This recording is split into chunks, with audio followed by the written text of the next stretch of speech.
From Falcon Stadium in Connellsville, PA, Plum TV and the Plum Mustang Sports Network would like to welcome you to Week 6 of Friday Night Lights, brought to you by Plum TV and the Plum Mustang Sports Network.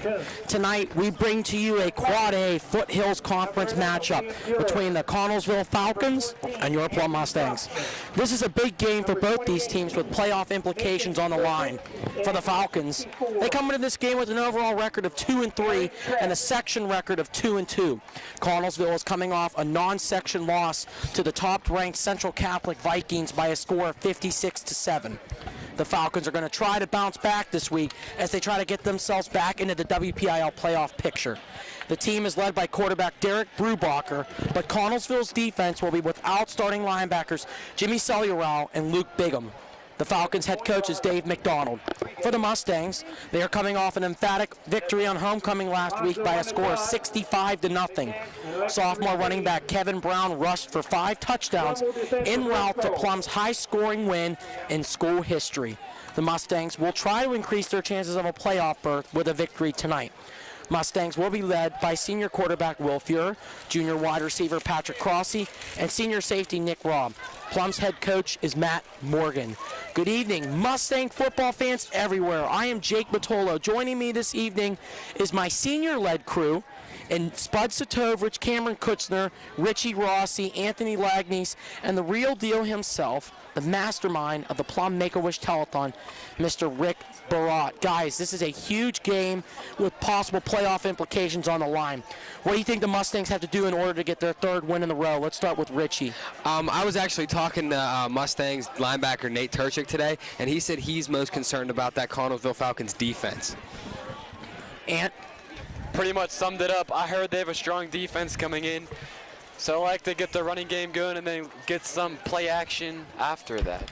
Mr. Barat, your thoughts on the key to a victory for the Mustangs tonight? Plum's been able, guys, to establish the run for the last couple weeks, actually the whole entire season, and they've been obviously real successful. And it starts off with Chapa, you know, on the kickoff. After the kickoff, Plum's able to hold their opponents to a 3-and-out usually. They have good field position, and then they start that ground game. So I'm looking for a big night today from all the Plum running backs. Thanks, guys. We're getting ready for the action. You are watching Plum Mustangs football on Plum TV and the Plum Mustang Sports Network. As Mr. Barat just said, Jake Chapla, neon shoe Jake Chapla. We'll kick it off from the 40, and this big section game will start with a return from Braden Hone, who fumbled the ball at the 1. He's going to take it out, but he's going to be stopped. Bill Irvin with a big hit on the kickoff. Just the start they wanted. A good job on special teams, and the Connellsville Falcons will be led on the field. Resting on their own 14-yard line.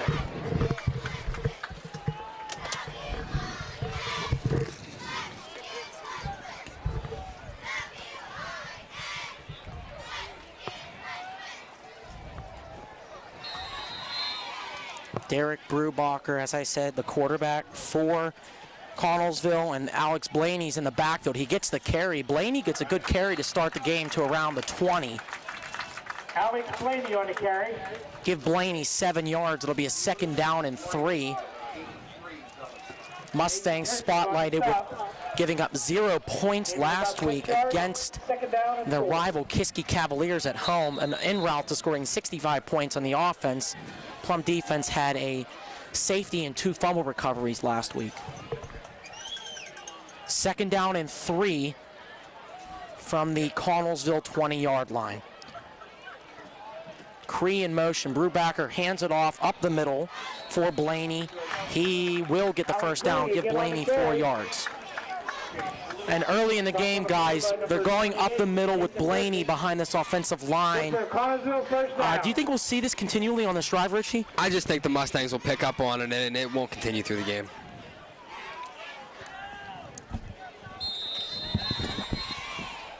Two carries by Blaney to start the game for 11 yards. It'll be 1st down and 10 for Connellsville from their own 24 in motion.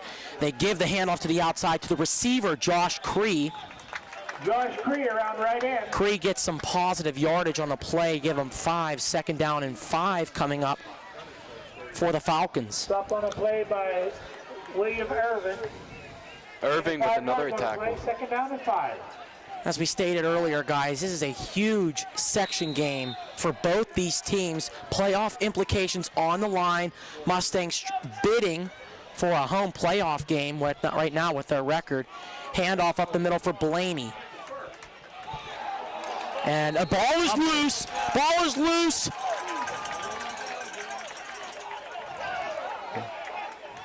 And we have some pushing and shoving after the play, but the referees have not made a call yet. It is Plum football. A strip of Alex Blaney right before the ball was called dead. There's a fumble on a play. Mustangs recover, don't know who recovered it, but nonetheless, Mustang defense starts the game off with a turnover, and they'll have the ball in good field position at Connellsville's 35-yard line. 35-yard line. And Jake, we'll also have to see if this extracurricular activity continues throughout the game. We are seeing Kevin Brown in the backfield for the Mustangs. Billy Bob Baird was expected to play the Mustangs center, but right now we're still seeing Mike Caragino snapping the ball back to Fuhr. He takes the snap, he'll hand off for Brown, and he's going to be brought down in the backfield. Also, the ball is loose. It is Connellsville ball. Just as quickly as the Mustangs forced a turnover, Kevin Brown coughs the ball up on the first play of scrimmage on offense for the Mustangs. Connellsville recovered. Dylan McCray there on the play. And Mr. Barat looked like he got a helmet on the ball and it jarred the ball loose. Yeah, real strange to see 2 turnovers in the first couple minutes of the game, but that's what we have. So Connellsville hasn't missed a beat here, guys. They have the ball on the 35, 36-yard line, 1st and 10. Just joining us, 10-17 left to go in the first, 0-0. It is homecoming here at Connellsville. Good crowd. There's a trick play, and he'll keep it. He'll try to throw it. Looked like 15 Griffin Thompson. And he will get out of bounds. That could have been a disastrous play for the Mustangs, but they stuff it out quickly. 85 Zach Nolan with the pressure. Let's call it what it is, Jake. Great call by Connellsville, but also good coverage in the Mustang secondary. So there was no one to throw to. So Plum stuffed that out. Now Connellsville's looking at a 2nd and 12 as we hear squeaking behind us here as we're out in front of the Falcons press box as the Plum band buses have just pulled up. About an hour and 15 minutes for us to get down here. Handoff outside. Nick Robb, good play on the receiver, Josh Cree, who received the ball on that play. Give him 1. It'll be a 3rd down and 11. Jake, I'm going to say something that's going to totally get us off on a tangent, but I'm looking at the Falcons uniforms. You see number 1 in the blue uniform. I can't help but think of an Indianapolis Colts player who wears that number 1 in that blue. And Mr. Barat, that would be number 1 punter Pat McAfee, a Plum graduate also of West Virginia, currently the highest paid punter in the league. It's a play action. It's a catch on the sideline, looked like by 21 Dylan. And there's a late flag on the play there. Brubaker's pass complete to Snyder. That was the first pass of the game. Yes, Brubaker's first pass of the game. It looks to be a face mask. And it will be against the Mustangs. That's a 15-yard penalty. Correct. That's a big penalty. That will take the Falcons to the Plum 40-yard line. That'll be a 1st and 10. Referees have a mic system this evening, so it'll be easier to hear the call. But unfortunately, the mic system's not working. It was working in pregame because we're right in front of the speaker. We can hear him loud and clear. Good call, Mr. Broad. It is a face mask on the Mustangs. It's going to move Connellsville up 15 yards. Connellsville was short of the 1st down. That was the pass play from Brubaker to number 21, Dylan Knopsnyder. And it was going to be short a yard. Probably Connellsville, I imagine, would have gone for it on the 4th down, but we can't distinguish that. Nonetheless, it's a 1st down. It's a 1st down for the Connellsville Falcons on the Mustangs 40-yard line, driving here on their 2nd drive of the game. Cree in motion. They fake the handoff. They go up the middle for Blaney, who will not get much. They did that same play a couple times now. And that's that Mustangs defensive line, rather, that we're used to seeing. Second down and 11. I agree, Richie. We'll see if that continues on this play. That first series that the Falcons had, they seemed to gouge through the Plum defensive line. They haven't had any success running since, so we'll see if that trend continues. That was Blaney's first carry since his fumble on the last possession for Connellsville. They're going to hand it off to the outside. Looks like Stephen White. He's got some room to the outside. He's going to cut back to the middle, and he's going to be brought down by a flurry of Mustang defenders. More notably, Nate Turchik was the first one to him. This was felt by Turchik. Stephen White, with his first carry of the game, gets Connellsville 14 yards and enough for a first down to the 26-yard line. 8:08 left in this first quarter of play from Connellsville Falcon Stadium, not on the campus of Connellsville High School, but it is about 5 minutes away from the high school. And they're going to give the handoff on the outside for Braden Hone. Hone's got some room to the outside. Hone is going to be in the end zone. Touchdown, Falcons. Number 4, Braden Hone in for a Connellsville Falcon touchdown. The fourth player of the game for Connellsville to receive the ball on a carry. His first carry is enough for Connellsville's first touchdown of the evening. Even though we thought Plum had this stop, the last 2 runs totaled 40 yards, and there you go. Connellsville up 6-0. Corey Fogel into attempt the point after out of the hold of Corey Fogel's on for the extra point for Connellsville. Snap. Kick is up. Kick will be wide right. Oh, no, it's good. Smaller goalposts here. And it went through the right side, so Connellsville will get off to a 7-0 lead. I've never heard that call from you, Jake. Oh, the kick is up. It's wide right. And good. It's good. Yeah, I apologize there, folks. I thought the kick was in. Or the kick was wide right, but the kick actually went in over the right goalpost. So Connellsville takes the 7-0 lead over the Mustangs. It's very early. We are outside at Connellsville Falcon Stadium in the city of Connellsville, Fayette County, PA. Probably the Mustangs' furthest away game of the year. It took us around an hour and 15 minutes to get here from Plum. It is homecoming at Connellsville, so we'll be showing the Connellsville homecoming festivities at halftime. Number 14, Andy Soxman, and number 24, Nicholas Robb.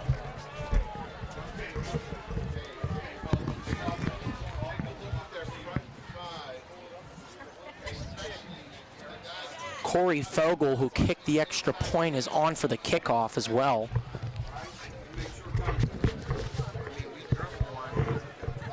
We'll see if the offensive approach from the Mustangs here will change at all. It's really early in this game, 7:47 to be exact, left in this first quarter of play.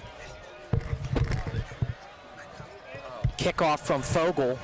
It's going to be a return from Soxman from the 3-yard line. Soxman has some blockers. Soxman's going to get to the outside. Big block by Nick Robb at around the 25-yard line. Soxman got about an extra 10 yards because of the block by Nick Robb. And the Mustangs will start from their own 29-yard line, led by senior quarterback Will Fuhr.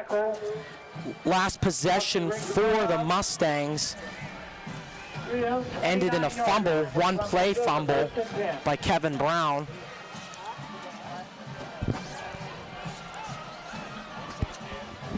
Another injury report, Nick Coxon is also dressed on the sideline, but he's currently not in the game. They're going to go with the senior Nick Robb, also the starting safety, in at tailback. Crossy and Teeter are out wide to the right. Fuhr fakes the snap. He's going to throw. He's feeling pressure. He got hit hard. Ball is up, and it'll be intercepted by Austin Pusker. Fuhr was hit hard at the end of his throw, and he is a little shaken up after that play. He got hit hard. I think Will's shoulder is hurt there. We'll see if he comes back out. He was hit real hard. Hopefully everything's okay. But 2 plays and 2 turnovers for the Mustangs to start this game. Connellsville will have the ball on the Mustangs' 45-yard line. First down and 10. Snap, handoff for Blaney. Not much. Mustangs stuff him actually at the line. Zach Nolan there on the play, as well as Patrick Cross. He's second down and 8 coming up for the Falcons. Zach Nolan.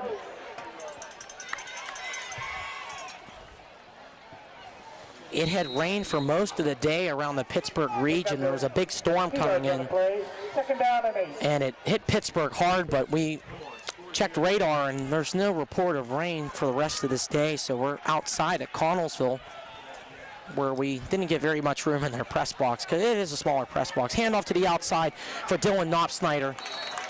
Not much. We're seeing a lot of the wide receiver sweep plays, guys, with motioning wide receivers from the outside. Round left in. So it's going to bring up a third down and 7 coming up for the Falcons. Gain of a yard. Third down and 7. Assuming a pass here. I was just going to ask you, Ant, you think still they're staying with that wide receiver sweep play, or you think they'll pass it? I'd be surprised if they would do that sweep. Passing isn't something we've seen a lot of this game so far yet. That's true. And there you go, Ant. Good call. Brewbacker's going to throw. He's got some time. Incomplete. Intended for his receiver, Josh Cree. Coverage out there by Zach Nolan, Bill Irvin, and Andrew Soxman. It's going to be a fourth down and 7 coming up for the Falcons. For Cree. Incomplete. Brings up fourth down. And that was a big stop right there. I think that's really underrated how big a stop that was for the Mustangs after 2 straight turnovers on the offensive side of the ball. Well, they're able to obviously stop the Falcons, so they're going to get the ball back. And if Will does come back in, it'll be a chance to redeem himself, even though he was hit on that pass. So Fogel's going to punt. Little rugby kick, and he gives it a good kick. Mustangs will let it go, and it is going to. I think that's out at the 2 or 3, Jake. Good call, Mr. Broad. It is the 3-yard line. It was the 4 actually.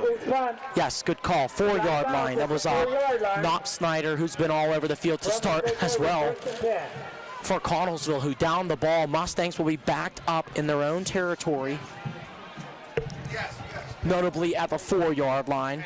Be first down and 10. We are halfway through this first quarter. Connellsville with an early score.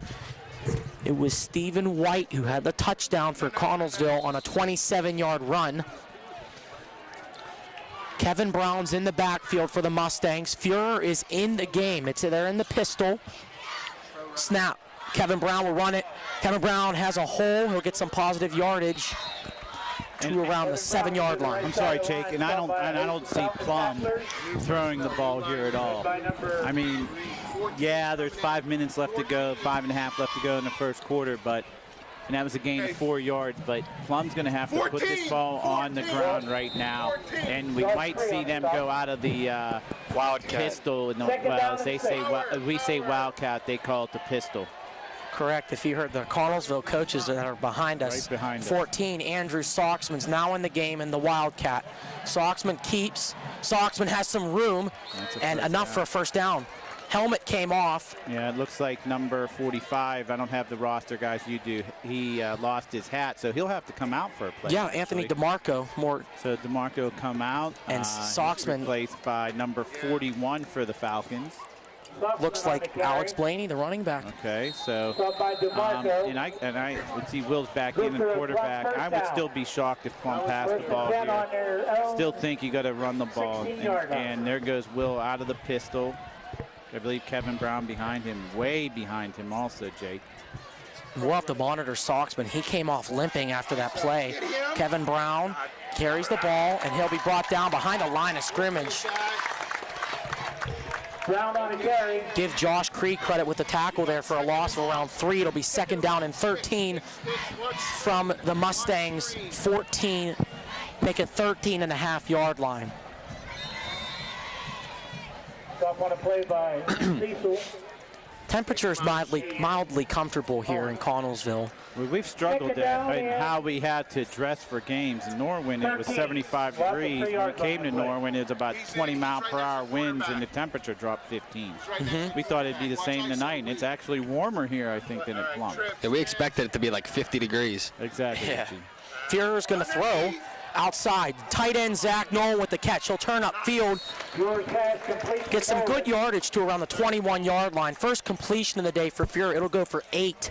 And it'll be a 3rd down and 5 coming up. That's a real good play by Zach Nolan and Will Fuhrer there. So Plum has the ball on their own 21. They have to get out to the 27. So we'll be looking at 3rd and 6 at the 3:50 mark. Running clock, so Fuhrer will probably go out of the gun or the pistol here. Watch screen. And a lot more manageable 3rd and 6 here. Yeah, yeah, instead of 3rd and 13, Richie, I agree. Scoreboard actually says 3rd and 5. That's around 5.5. Like to see the ball go to Patrick Crossy. Fuhrer, yep. Takes the snap. He has time. Wide Gets hit. Catch made by Teeter. He's going to turn upfield. And Fuhrer again got hit at the end of the play, but good wherewithal to keep throwing that ball. And he threw a missile right at Ashton Teeter for first down. I don't know if Cameron got him. He'll have to. You see how he's holding his right shoulder as he comes into the screen here. Will Fuhrer. It's kind of like his hands like dangling down almost. So that might be something to watch later on here. But good pass by Fuhrer. Patrick Crossy's in motion, was wide open. Teeter wide open, about 5 yards behind him. So first down Mustang. Looked like miscommunication also on the Falcons side of the defense, but give credit to the offense. It was a great play as well to confuse the defense. Kevin Brown gets the ball, and he sidesteps, but he's going to be brought down by Neil Butler. That's number 68, the defensive tackle. Kevin's going to get 6 yards. It'll be 2nd down and 4. The last pass play from Fuhrer to Teeter went for 11 yards. And Fuhrer 2 for 3 on the day, and his only incomplete pass, well, not incomplete, his only miss was an interception after he got hit on the last possession. They have Nick Robb in the backfield. Fuhrer is out wide to the left because Soxman is in this shoot formation they have. They motion Robb out. Spreading them out. Soxman up the middle. Didn't get much. Snuffed him out. Actually might have lost a yard, guys. They're going to mark him at the 38, which is generous. They put him back at the line of scrimmage. It was real generous. They actually, I watched the side judge actually moved the yard marker about a foot forward. So we'll take no gain there. So Plum's at the 38-yard line with under 2 minutes to go. And it is 3rd, and it looks like no gain on the play. 3rd down and 4. Mustangs are at their own 38-yard line. Turchik came off on the play, so Zach Nolan will be to Fuhrer's right. And they'll motion Nolan to the right. Kevin Brown's in the backfield. Fuhrer takes the snap, gonna throw. Has time, he's gonna fire, pass completed to Crossy. First down Mustangs, they are in Falcons territory. And I don't know an exceptional lot about defenses and coverages, but it seems like Connellsville is playing some sort of zone, 2 deep zone, and they're just covering an area. It's no man-to-man defense, so that enabled Teeter on the 3rd and 6 on the last on the last series, and now Patrick Crossy on 3rd and 4 to find that open seam and make the first down. Taking the defense out of Dick LeBeau's playbook. 2-zone defense is what Dick LeBeau invented. We have a jump. That'll be offsides on the Connellsville defensive linemen, so that'll be 5 yards. That'll be 1st and 5 for the Mustangs, as then now they have slowly penetrated Falcon territory. Nick Robb coming in on the play for Kevin Brown now on a 1st and 5. Minute 14 remaining in this first quarter of play. A couple things with this drive has done, guys, is Plum's defense, which was on the field for almost half of the first quarter, has now been resting as we're under a minute now to go in the first quarter. So the defense should be fresh. Robb will carry the ball. Robb will have enough for a first down. He's going to keep on chugging his legs. Nick Robb, the ball carrier. That's the senior Nick Robb, well notably at safety too. But he's getting some carries now on offense as well. His helmet came off, so he has to come off. 10 yards for Robb and a Mustangs first down. Nice power run by Robb there. Yes, he did. He kept chugging his legs and got about 5 extra yards on that. And if we remember, this drive started back on the 3-yard line. Correct. That's a good note, Richie. Mustangs started on their 3-yard line on this drive. That's a great note. Now they're on the 34-yard line of Connellsville.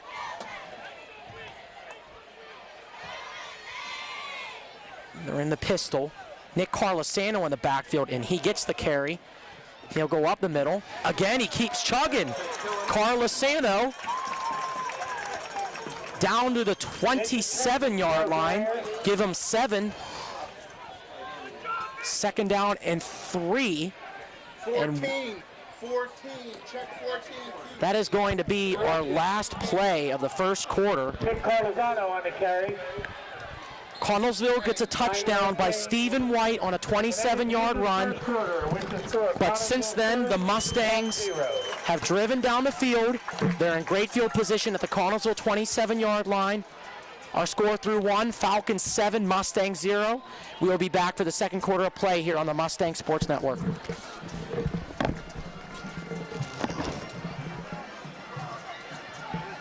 You'd like to see Plum, Jake, try to get some points on this drive. They started on their own 4-yard line.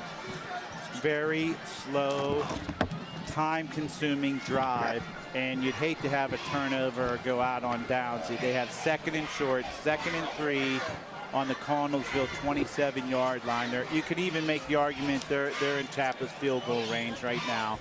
So you want to see them get some sort of points. Hopefully a touchdown to tie the game.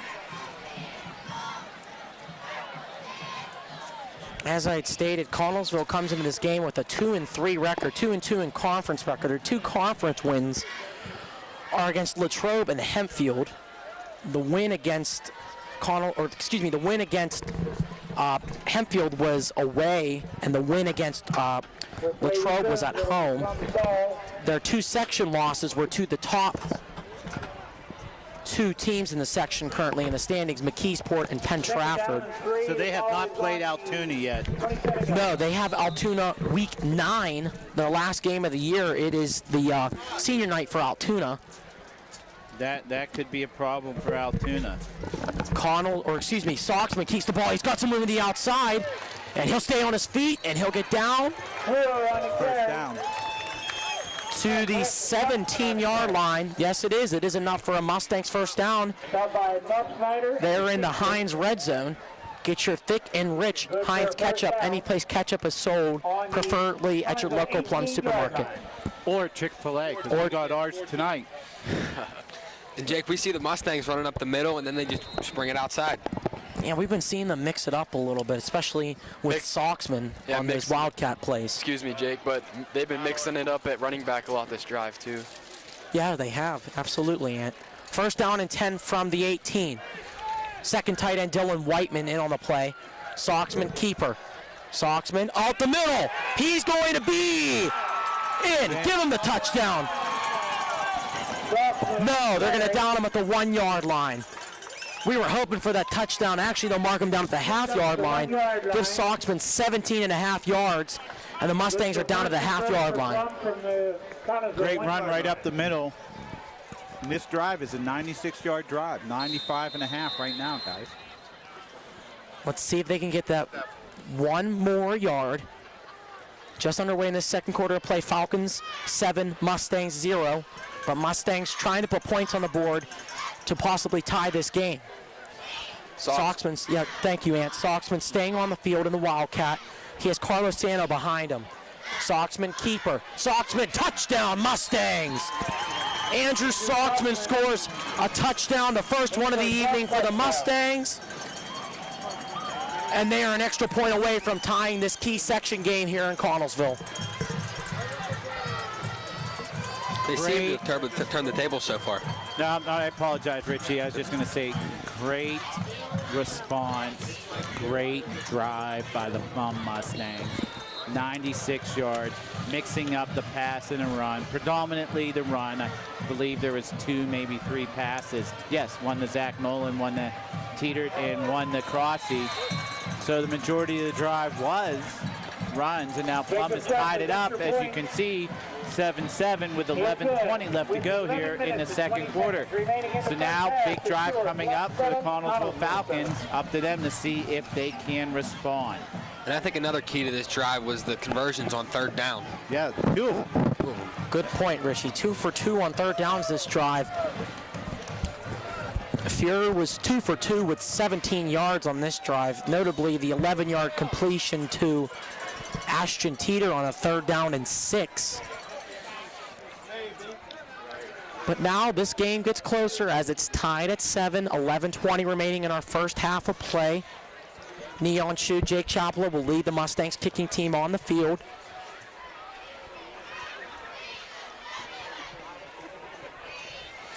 And we are waiting for Connellsville and their kickoff team to get on the field.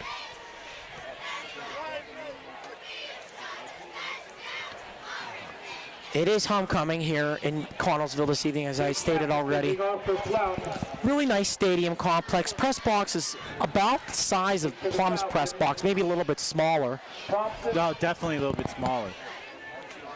On and push bar.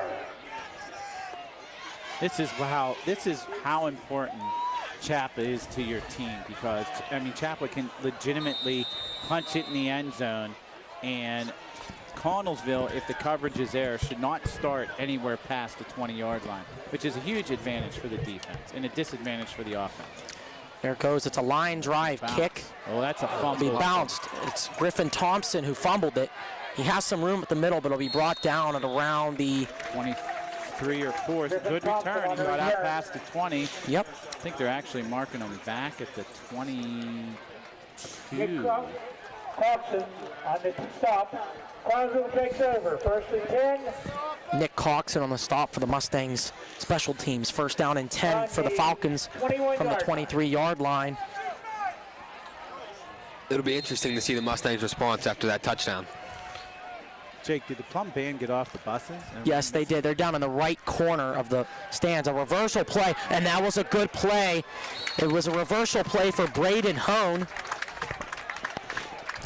And pardon me, I said earlier that Stephen White scored the touchdown. Braden Hone scored the touchdown on his first carry. That was his 2nd carry.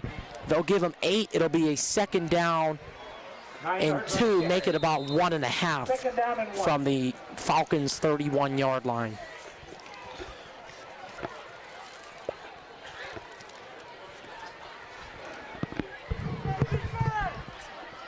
Seems like a pretty evenly matched game so far on both sides of the football. We've seen 3 turnovers, a fumble by both teams, and Fuhrer, as he was hit in the pocket, had thrown an interception.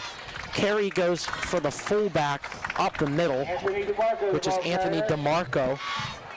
I think this game, and I hope I'm correct, has the markings of the Norwin Plum game, where Norwin jumped out early as we had our technical difficulties.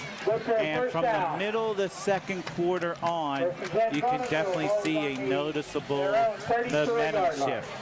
So we'll see if that happens here as Connellsville just gets their 1st down as we're on a running clock, under 10 minutes to go. 7-7 if you're joining us.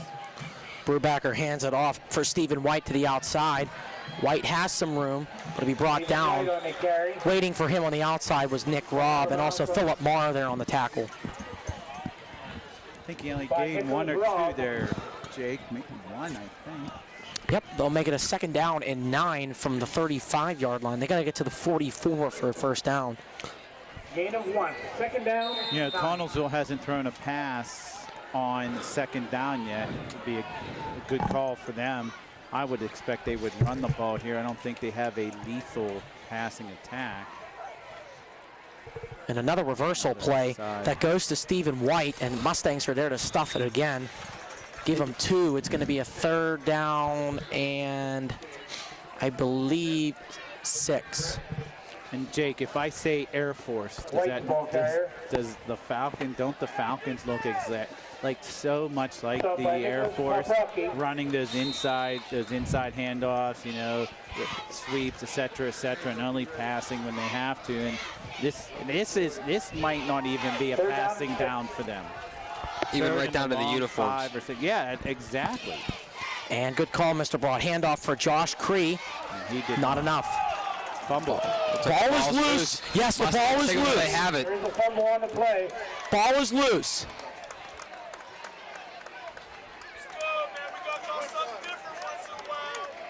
No signal yet. No signal yet, but it's going to be Mustang football. Mustang football. Patrick Crossy was there in the play. He forced the fumble, and now Connellsville has their second turnover of the game as the Mustangs get the ball in good field position. This is that Mustangs run defense that we're more accustomed to seeing. You know, Coach Morgan thinks like I do a lot. Not that I'm some genius, but he likes going for the kill right away.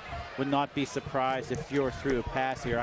I think they should keep the ball on the ground and still pound the rock. But I would not be surprised if he did a play action here and went for a kill. And that's He has Teeter in single coverage. Mr. Broad, you might have called it right here. Teeter's open. It's incomplete. Great defensive play by Braden Hone, who got a deflection on the ball. And you're smiling to my right here because you were exactly right, Mr. Broad. Yeah, I mean, that's typical. The Steelers did that back in their heyday with Terry Bradshaw. You get a turnover, you went right for the kill, play action, go deep. And even if the pass is incomplete like it was here, those defensive backs and safeties are going to be pulling back from the line.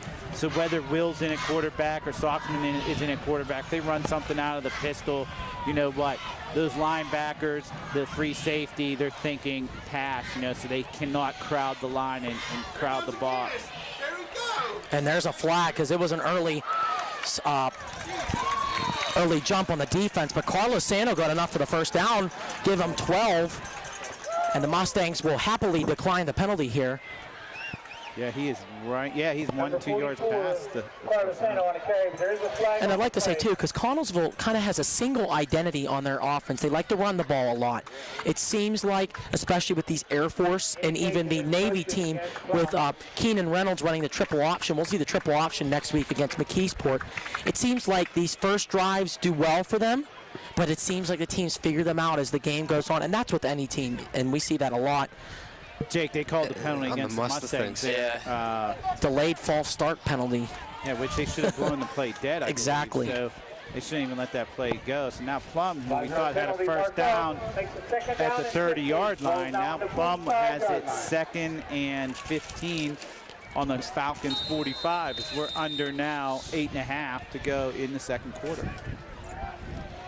I still think this is a potential run play. I do too. Carlos Sano's been running the ball well so far, even on that last play with the false start. Fiora takes the snap, handoff for Carlos Sano, and he was tripped up at the line. That was a good defensive play by Josh Cree. Give Carlos Sano 1. It's going to be a long 3rd down and 14 coming up for the Mustangs. Is this 2-down territory from here, Mr. Barat? No. You've been able to stop them the last couple drives. You do what they did to you. They were able to punt it out of that end zone, that right corner at the 4-yard line. If you don't make the first here, you punt it. You don't give them any life. Ant, do you go with the pass play here too? I think so, yes. They do have Ford wide. It's Teeter, Nolan, Crossy, and Philip Marr out to the far right. Fiora's going to throw. He has time. He's going to go over the middle. Pass completed to Teeter, who rolls to the outside. He is short. Ashton Teeter. Give Fiora a 10-yard completion. It's going to be a 4th down and 4 from the 34. I can see him going here. This will be an interesting decision to whether they might kick it. Now, I would think if you didn't make it and it was 4th and 14, you definitely punt. But they're actually going to try for a field goal here. We have seen Chapla make it from this range. This will be a 51-yard field goal, and this would break the Plum High School field goal record. That was by Pat McAfee. He kicked a 48-yarder back in his senior year. Here we go. Chapla. Kick is up. It's a line drive. It's going to be good. Wow. Jake Chapla sets the Mustang kick record at 51 yards. And the Mustangs take a 10-7 lead. I have never seen a high school kick go that far. And Jake Chapla just gives the Mustangs a 3-point lead. And that just goes to show the confidence that Coach Matt Morgan has in Jake Chapla. Oh, without a doubt. No question. Impressive. I think we have the makings of another Pat McAfee. And as I said, Pat McAfee has never kicked a field goal that long. According to high school records, he's kicked a 48-yard field goal and made it in a high school game. But 51 yards by Chapla for now is the school record, barring another kick. He kicks it over 51 yards. And Jake, I wouldn't be surprised to see Jake Chapla become a household name.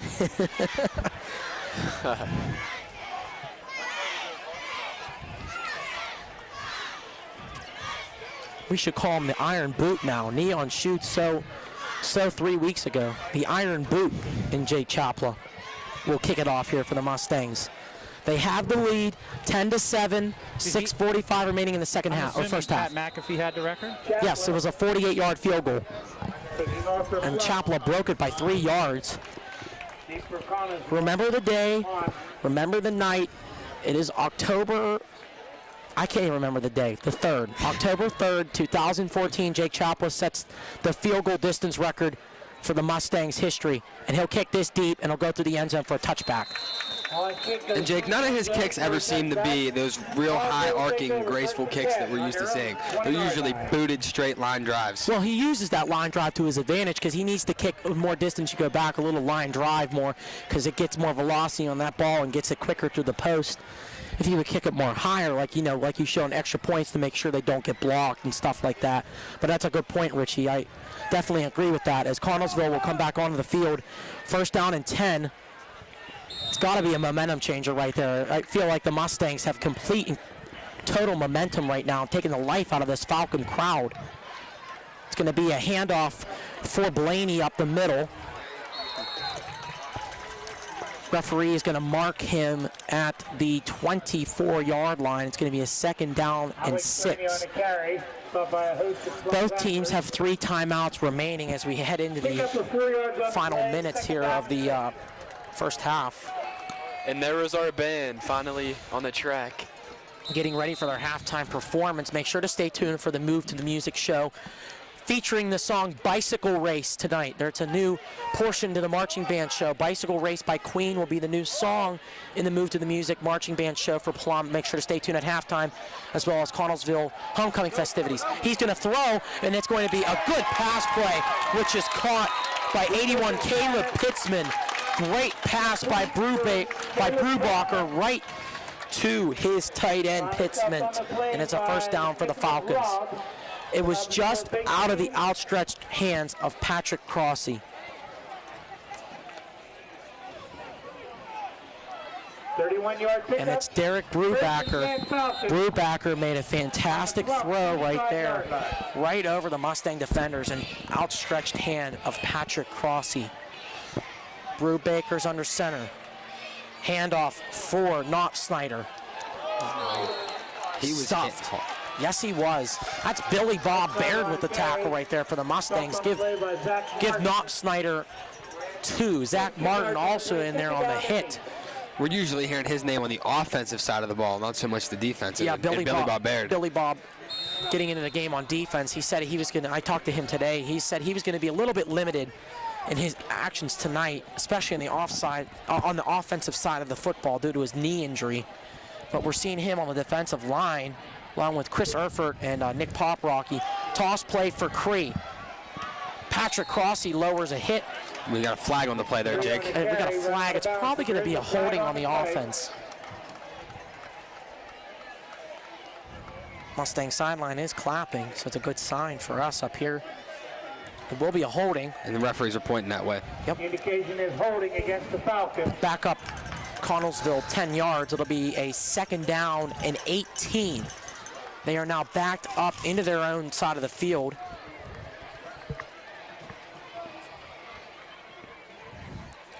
And Jake, we've seen more penalties tonight than usual. Yeah, we've been seeing a couple here early, Richie. More notably that last holding call. Penalty.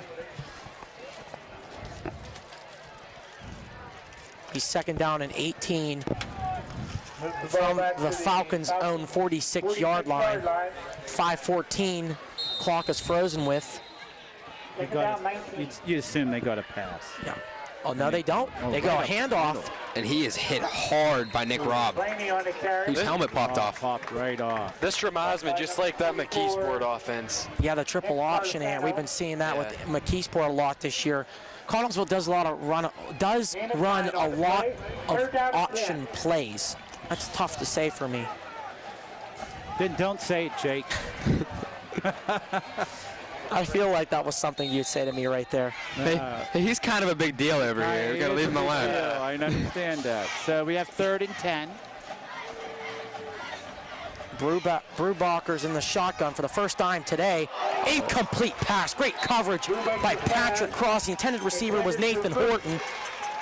Not the hockey player Nathan Horton, but the receiver Nathan Horton for the Falcons. Mustangs force a 4th down and 10. Good hockey reference, Jake. Yes. Unfortunately, he is in Columbus now, if I'm not mistaken. Usually you're the hockey head, Mr. Barat, down there. I know, that was good. Penguins play on Thursday against the Anaheim Ducks. Home opener. Yes, it is. Home opener. High snap. But Fogle catches. It's a fake. It's incomplete. 11 was open on that was play, Nick too. Poprocki that got his hands on the ball. Great play by Nick.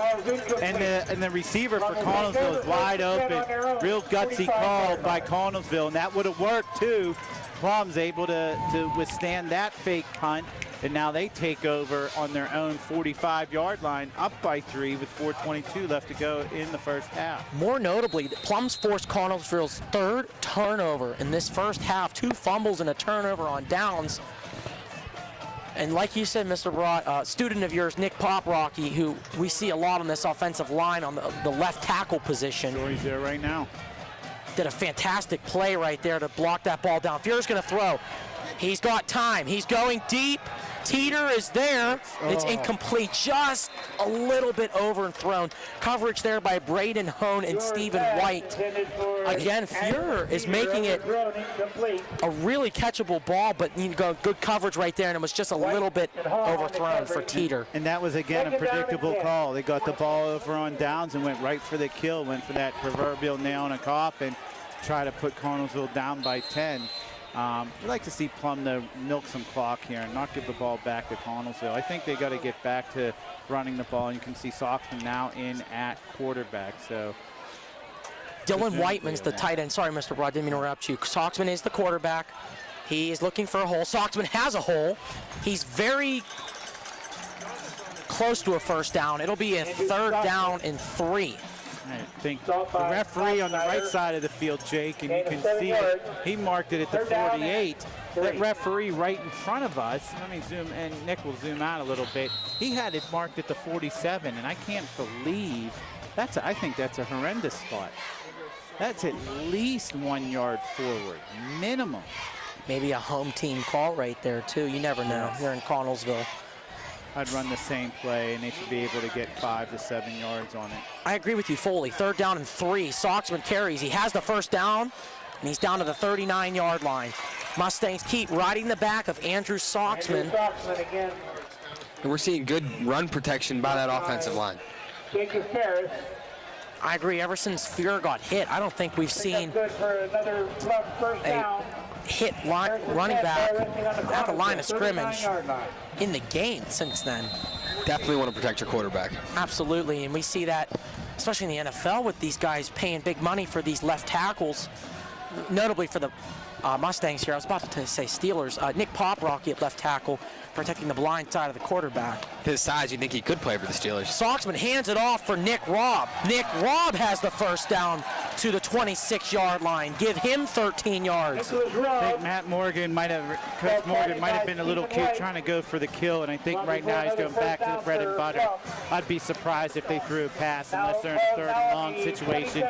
I would assume Plum would just pound the rock here, take time off the clock as we're under 3 minutes to go in the 2nd quarter. As you can hear the Plum band getting ready and fired up, and it seems like we got a timeout at 3:07. Timeout, Falcons. Yes, Connellsville burns their first time out of the half. They have 2 remaining. Mustangs have 3 remaining. They have plenty of time. Good field position at the 27-yard line of Connellsville. They have a 1st down and 10. And Jake, going back to that run by Nick Robb, we've seen him leave his mark on the offensive and defensive side of this game. Yes, we have, Richie. Well, it is a nice night here in Connellsville. Connellsville High School has an enrollment of around 1,325 students. It's a little bit less than Plum. They are quad A in all 3 of the major sports, which are football, basketball, and baseball. Principal is Nicholas Bosnick. School was established in 1966, and their current high school opened in 1970. Colors are blue and white, as I had stated. Some notable alumni: John Woodruff, a big name in this town. He's a 1936 gold medal Olympian runner. A tree here was donated in his name in the left end zone here at Connellsville. Johnny Lujak, is a Heisman Trophy winner, quarterback of the Notre Dame Fighting Irish back in 1947, Heisman Trophy winner. He currently is the oldest living Heisman Trophy winner still alive. Good fact there by Jake Matula. The high school basketball arena is actually named after him. He donated $50,000 to the school. Carlosano up the middle. I got a lot of stats from a Connellsville high school or Connellsville area man who is one of my favorite teachers at Plum. His name's Mr. Staines. He's my AP Calc teacher. Gave me a lot of facts about the town of Connellsville. It is his hometown. About Johnny Lujak and also John Woodruff. So thank you, Mr. Staines. Hope you're watching the broadcast like you said you would. He's one of those teachers, it seems, he knows everything. Yeah, Mr. Staines is a very bright man, and he'll know that. He won't tell you that straight to your face, but he is a smart man. Soxman to the outside. 10, 5, touchdown Mustangs. Andrew Soxman gets into the end zone for a Mustangs touchdown, his second of the game. He was pushed after the play, so it's going to be a late hit call on Connellsville at well, which will move the Mustangs kickoff to the 45-yard line. And you know what? When you move the kickoff that far up, two things you can do. Automatically, Chapman, we know, has a strong leg. He can put that into the end zone. Connellsville can start off on the 20, which would be good. Plum still does have a couple of timeouts. If they're able to hold Connellsville, they might be able to get the ball. Or Coach Morgan and the coaching staff could roll the dice and go try an onside kick. And you never know what can happen, because even if Connellsville, recovers it, they're still at the 35, 40-yard line, and they got to drive the whole length of the field to try to get some points. We know their kicker's not as strong as Chaplin, so good penalty on the Plum behalf to take that, obviously. And so Coach Morgan right now has a couple options. Curious to what he will do. And Jake Soxman lucky he didn't get hurt there, because this track is so close to the field in the goal line. Chaplin's kick is up. Chaplin's kick will be good. And the kick is good. Mustangs extend their lead to 10. It is now 17-7, 2:21 remaining in this first half of play. And Jake Chapla, also a lefty, which we don't see many of. 17, Connellsville 7. Plum with a 10-point lead, and it'll be curious now what they do. I would not be surprised if there was an onside kick. Would not be surprised at all.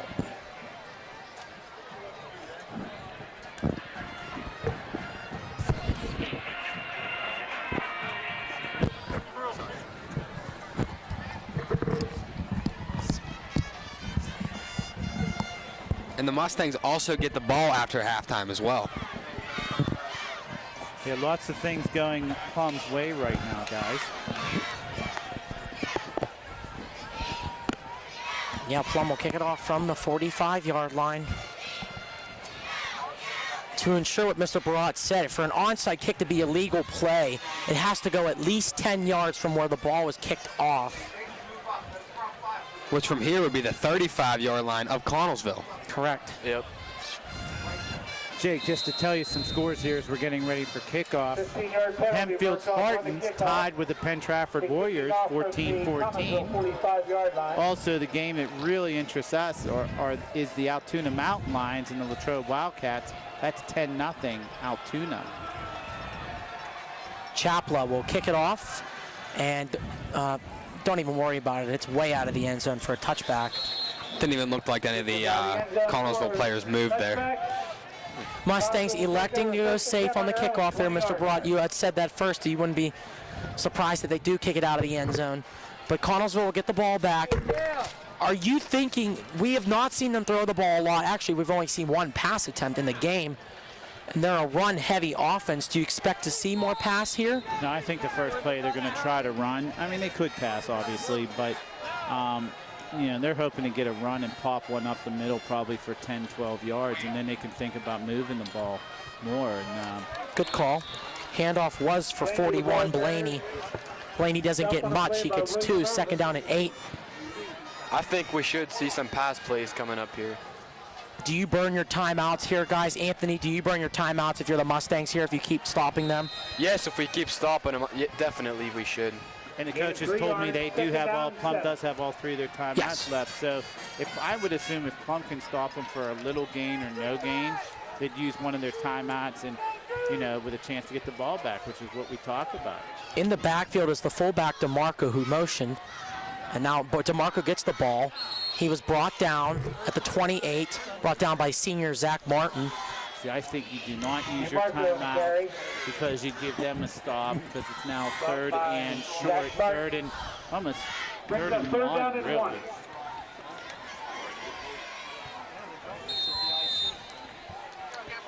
Now, if the Mustangs stop them here, they'll burn a timeout. Oh, absolutely, because we're under 1:10 left to go in the 2nd quarter. Which we wouldn't be surprised to see a Mustang stop. Sorry for cutting you off there, No, Mr. no, that's Brock. okay, Richie. There's no way I would be shocked if they pass this ball. You just have to hope that you don't get burnt. Yeah, all they need is a first down. Clock will stop to move the chains, too. Connellsville has all 3 timeouts, or excuse me, they have 2 timeouts, correct. We're going to have a stoppage in play. Whistles before the play. That should be illegal motion on the Falcons unless there was a timeout called. Delay a game. Delay a game on the Falcons. So now it gets to be a little bit interesting. 55 seconds left, 3rd and 6. I still don't think Connellsville will pass the ball. I think they will run. So Against the Falcons, if you're the Mustang, you call timeout and you hope that you get the ball around your 30-yard line with about 45 to 40 seconds left. Connellsville was just called for 12 men on the field. Oh, is that what it was? That was the call. Connellsville had 12 men on the field. Snap. I missed who the handoff went to. It is for 24, Stephen White. White has some room. He'll be brought down by Marr at the 49-yard line. Big conversion right there for Connellsville, and that also stops the clock with 47 seconds remaining in the first half, and Connellsville does not need to burn a timeout. I lost who had that ball on that play.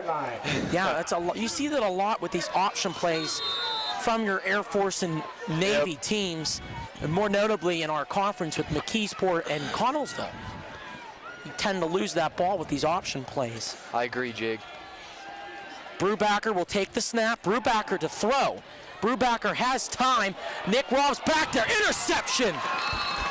That looked like that pass was almost intended for Nick Robb. He barely had to move. He was leaving it up there for not the hockey player, Nathan Horton, the receiver, Nathan Horton.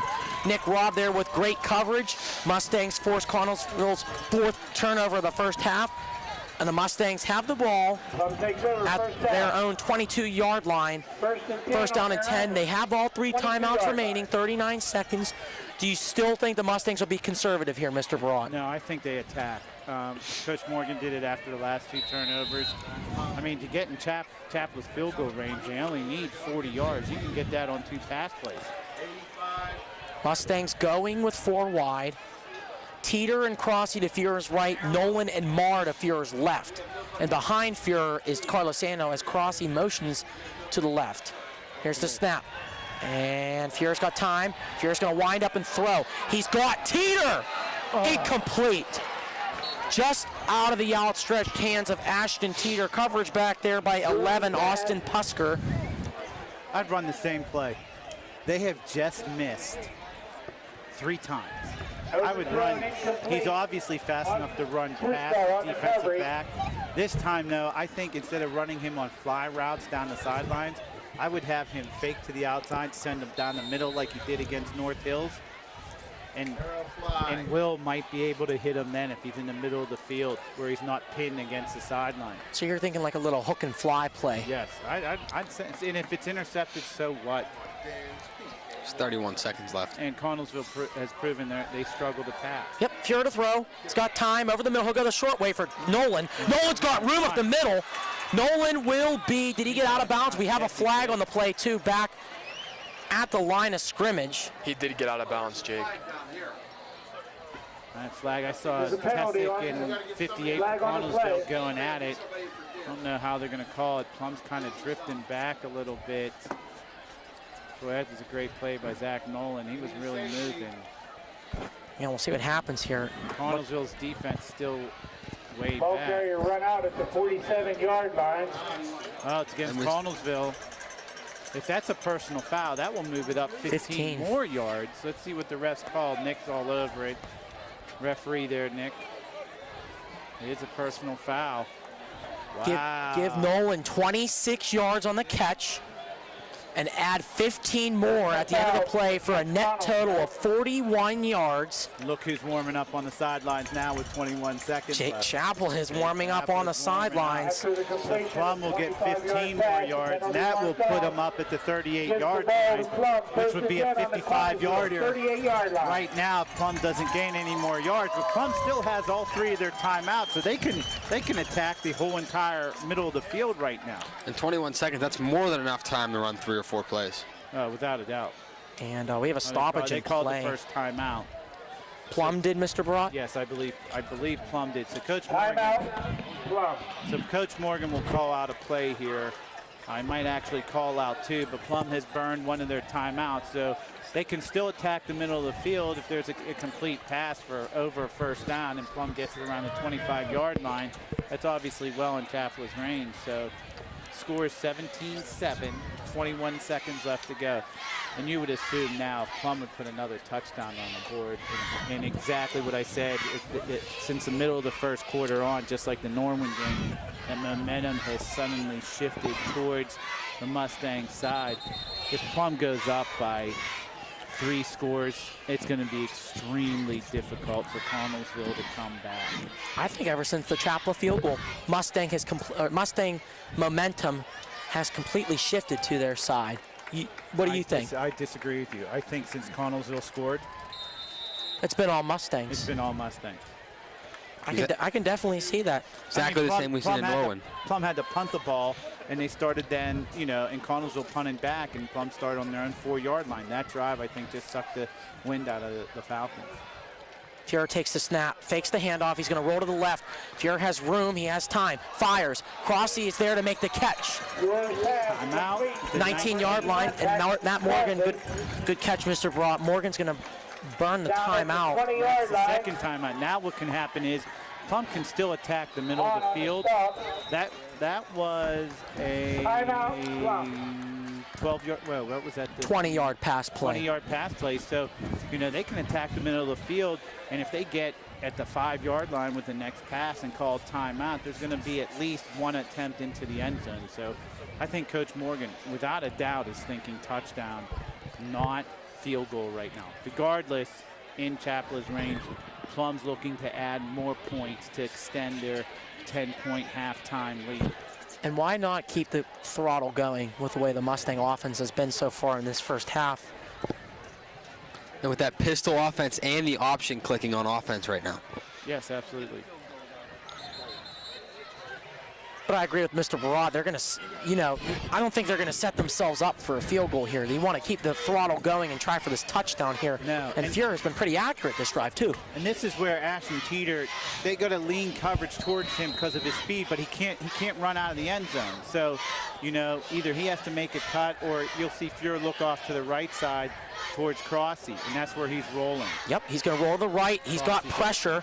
Pass was a little bit overthrown for Crossy. 8 seconds left. Cree was in on the play. Can still do one more play. There was 15 seconds left. So I still think that he can do one more play. I think I would do a little hook and go to either Crossy or Teeter. And if it's incomplete, you bring in Chap. Or even a little slant across the middle of the field. Yeah, and that's where you can Teeter with his speed.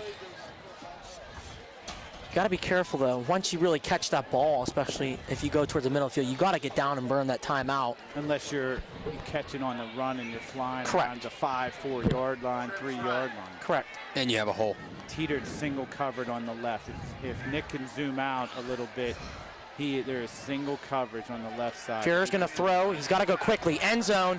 Incomplete. Almost intercepted by Stephen White, who made a acrobatic play to turn his body around and deflect that ball down. It was intended for 84, Philip Marr. And we will see Chaplin come on the field Let me give my quick little estimation here. It's going to be a 37-yard field goal. 37-yard field goal. So he's lining up at the, oh yeah, you're right, to 27. I apologize. And a field goal here isn't really settling at all. I don't think it is either, Richie, but it'll put the Mustangs up Yeah, they're up by, if he makes it, 13. by 2 touchdowns. Chapla's kick is up. Chapla's kick is good. Jake Chapla has kicked 2 field goals in this half, one from 51 to set the school record, and one from 37. Our halftime score here in Connellsville is the Mustangs 20 and the Falcons 0. Stay tuned for the marching band of Plum and their halftime show, Move to the Music, featuring a new song, Bicycle Race by Queen. And homecoming festivities will be here at Connellsville. We'll see that. And stay tuned for the halftime show of the Plum Marching Band.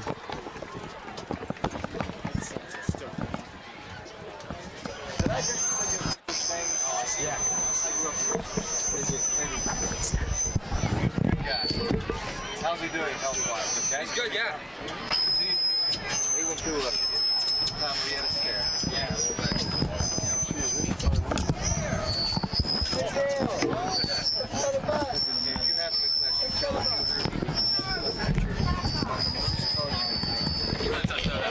Oh, does it? Yeah.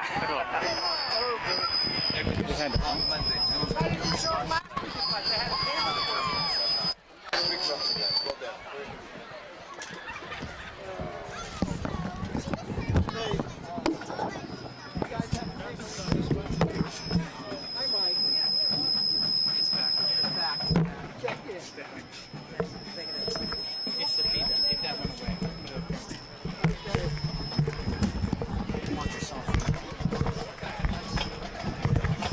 Please get up and move to the music with the 2014-2015 Plum Senior High School Mustang Marching Band under the direction of Bethany Lloyd, with assistant directors Steve Flory and Joe Joyce, along with drum majors Maddie Bell and J.J. Collins. Color guard captains are Megan Orbetz and Ashley Pellegrino. Dance team captains are Liza Caprera and Jordan Thomas. Team guard captain is Kira Crawford, and our team controller is Kara Rossler. We begin tonight with this energetic opener from Creedence Clearwater Revival, Traveling Band.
Let's keep the momentum going with this song by Maroon 5, Moves Like Jagger.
Go.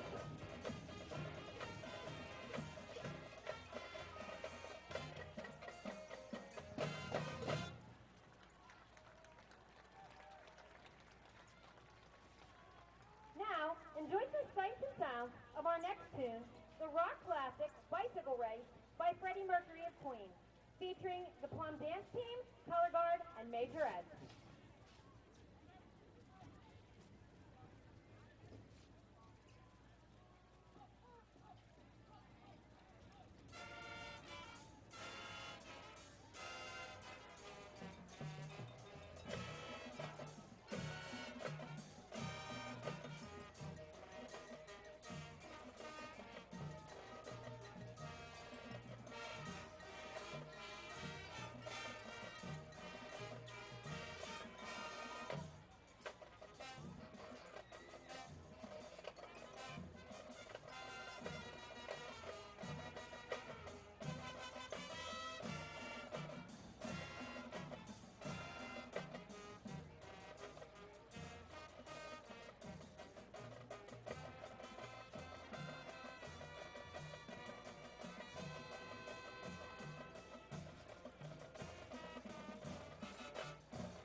We thank you for your attention as we change the pace and bring our show to a close with this 1965 hit written by Pete Seeger and performed by the Byrds, Turn, Turn, Turn.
takes is that little adjustment.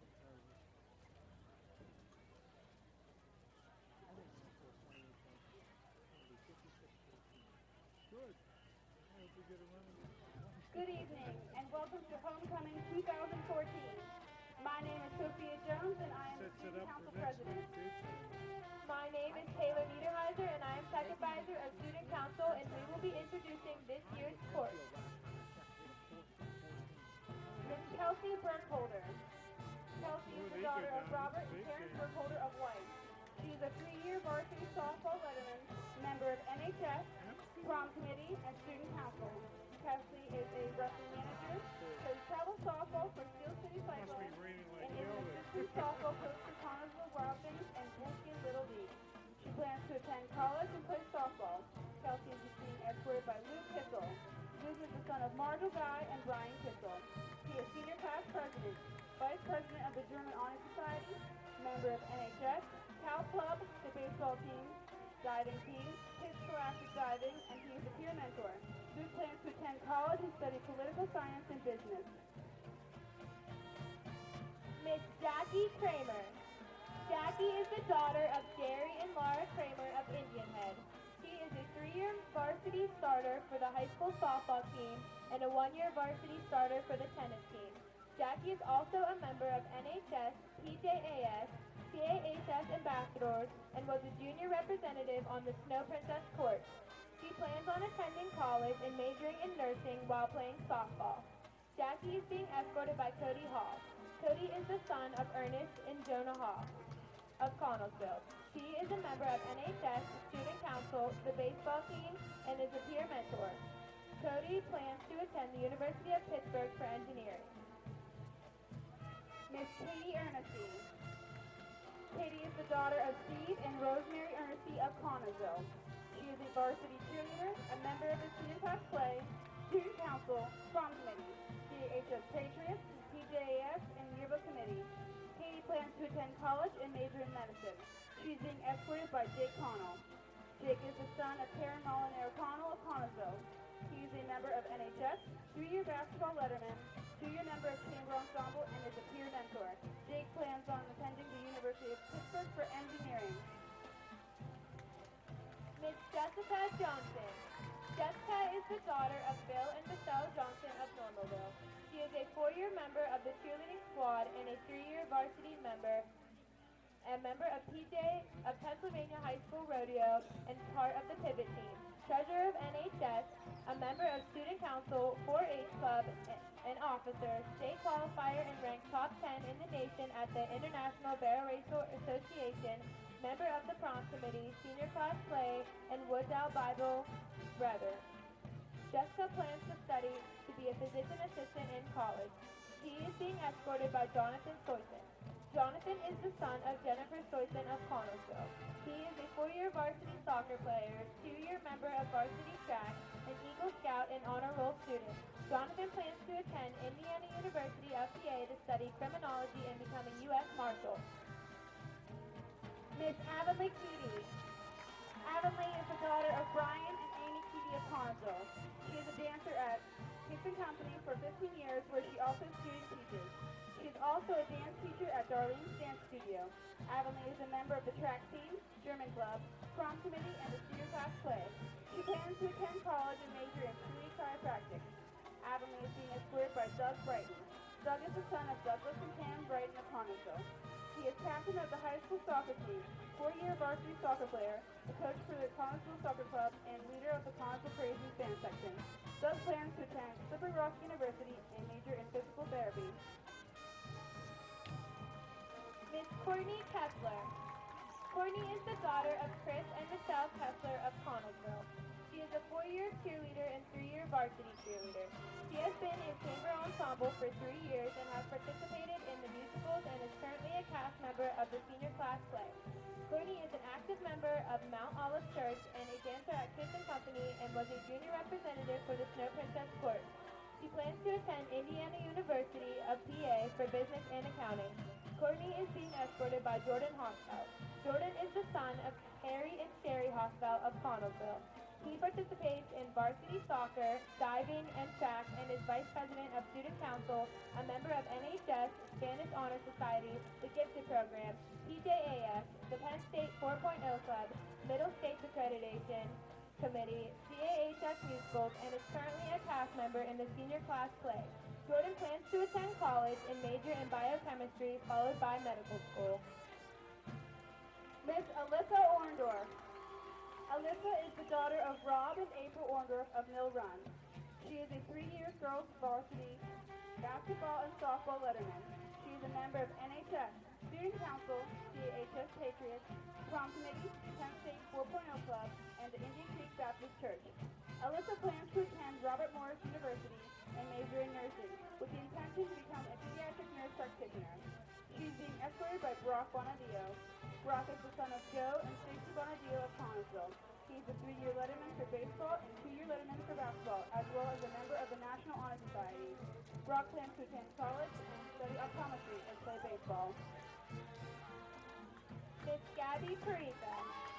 Gabby is the daughter of Judy Ross and James Parika of Connellsville. She is a dancer at Kids and Company and is a Connellsville wrestling manager. Gabby is being escorted by Matt Butler. Matt is the son of Dan and Samantha Butler of Bozeman. He is a 3-year letterman and captain of the varsity wrestling team and a 3-year member of the Mountain Lodge Hunt Club. He is employed part-time by Mark Wilson Painting.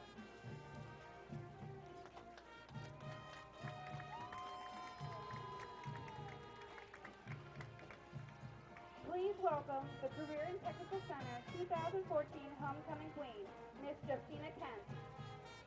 Justina is the daughter of John and Denise Kent of Connellsville. She is a 3-year member of the cosmetology program and musical hair crew, and participates in St. Baldrick's fundraising. Her future plans are to attend Westmoreland Community College for diagnostic medical sonography. Justina is being escorted by Garrett Johnston. Garrett is the son of Donnie and Buffy Johnston of Mill Run. He is a 2-year member of the Automotive Collision Program, a member of Skills USA, and CACTC yearbook photographer. Garrett plans to pursue a career as a state trooper upon graduation. Now introducing our 2013 homecoming queen, Miss Ashton Grimm. Ashton is the daughter of Jim and Chris Grimm of Connellsville. She is currently attending St. Francis University, where she is majoring in biology and is a member of their faculty. Ashton is being escorted by Mr. Bosnick, our high school principal, and together they will be crowning our 2014 homecoming queen. A special thank you to CHS Student Council, Westside Julia Connellsville, fellow Mason of Uniontown, for the generous donation. And now, for the moment you have all been waiting for. It is with great pleasure that I announce our 2014 homecoming queen. Miss Courtney Kessler.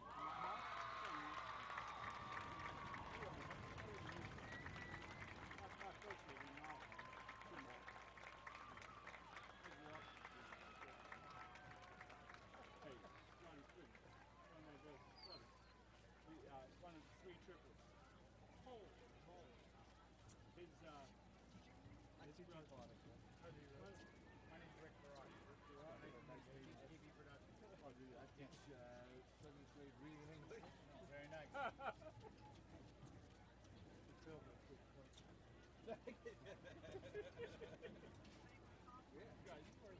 Brent's still at Maryland. Brent's still at Maryland. Is he? Yeah. His one brother, his one triple brother is at Maryland. The other one is Big Shot. He's sports. I mean, Big Shot. In fact, he's going to get. Indeed, yeah. I just got a comment. He was in for my mother's 2 weeks ago.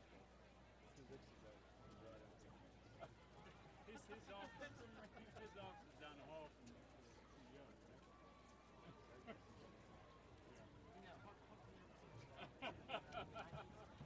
Hey, Richie, how you doing? There, hey, I taught him everything you know. Hey, when I saw that, I should have brought some of my stuff. I used to help the goal. Oh, or put on the team myself. I used to take a rolling heel. The rolling heel's concrete, and I used to just crush it. right here, my man. You can listen to the broadcast. Right here. Oh my God. Cool. Real deal. Check the soul out here. That's what I told me. There's Plum guys right in my ear. Because I heard you talking about Mr. Staines and I said it turned around and told him. What's Mr. Staines? Wait, we're saying, can you make them stop on the ball?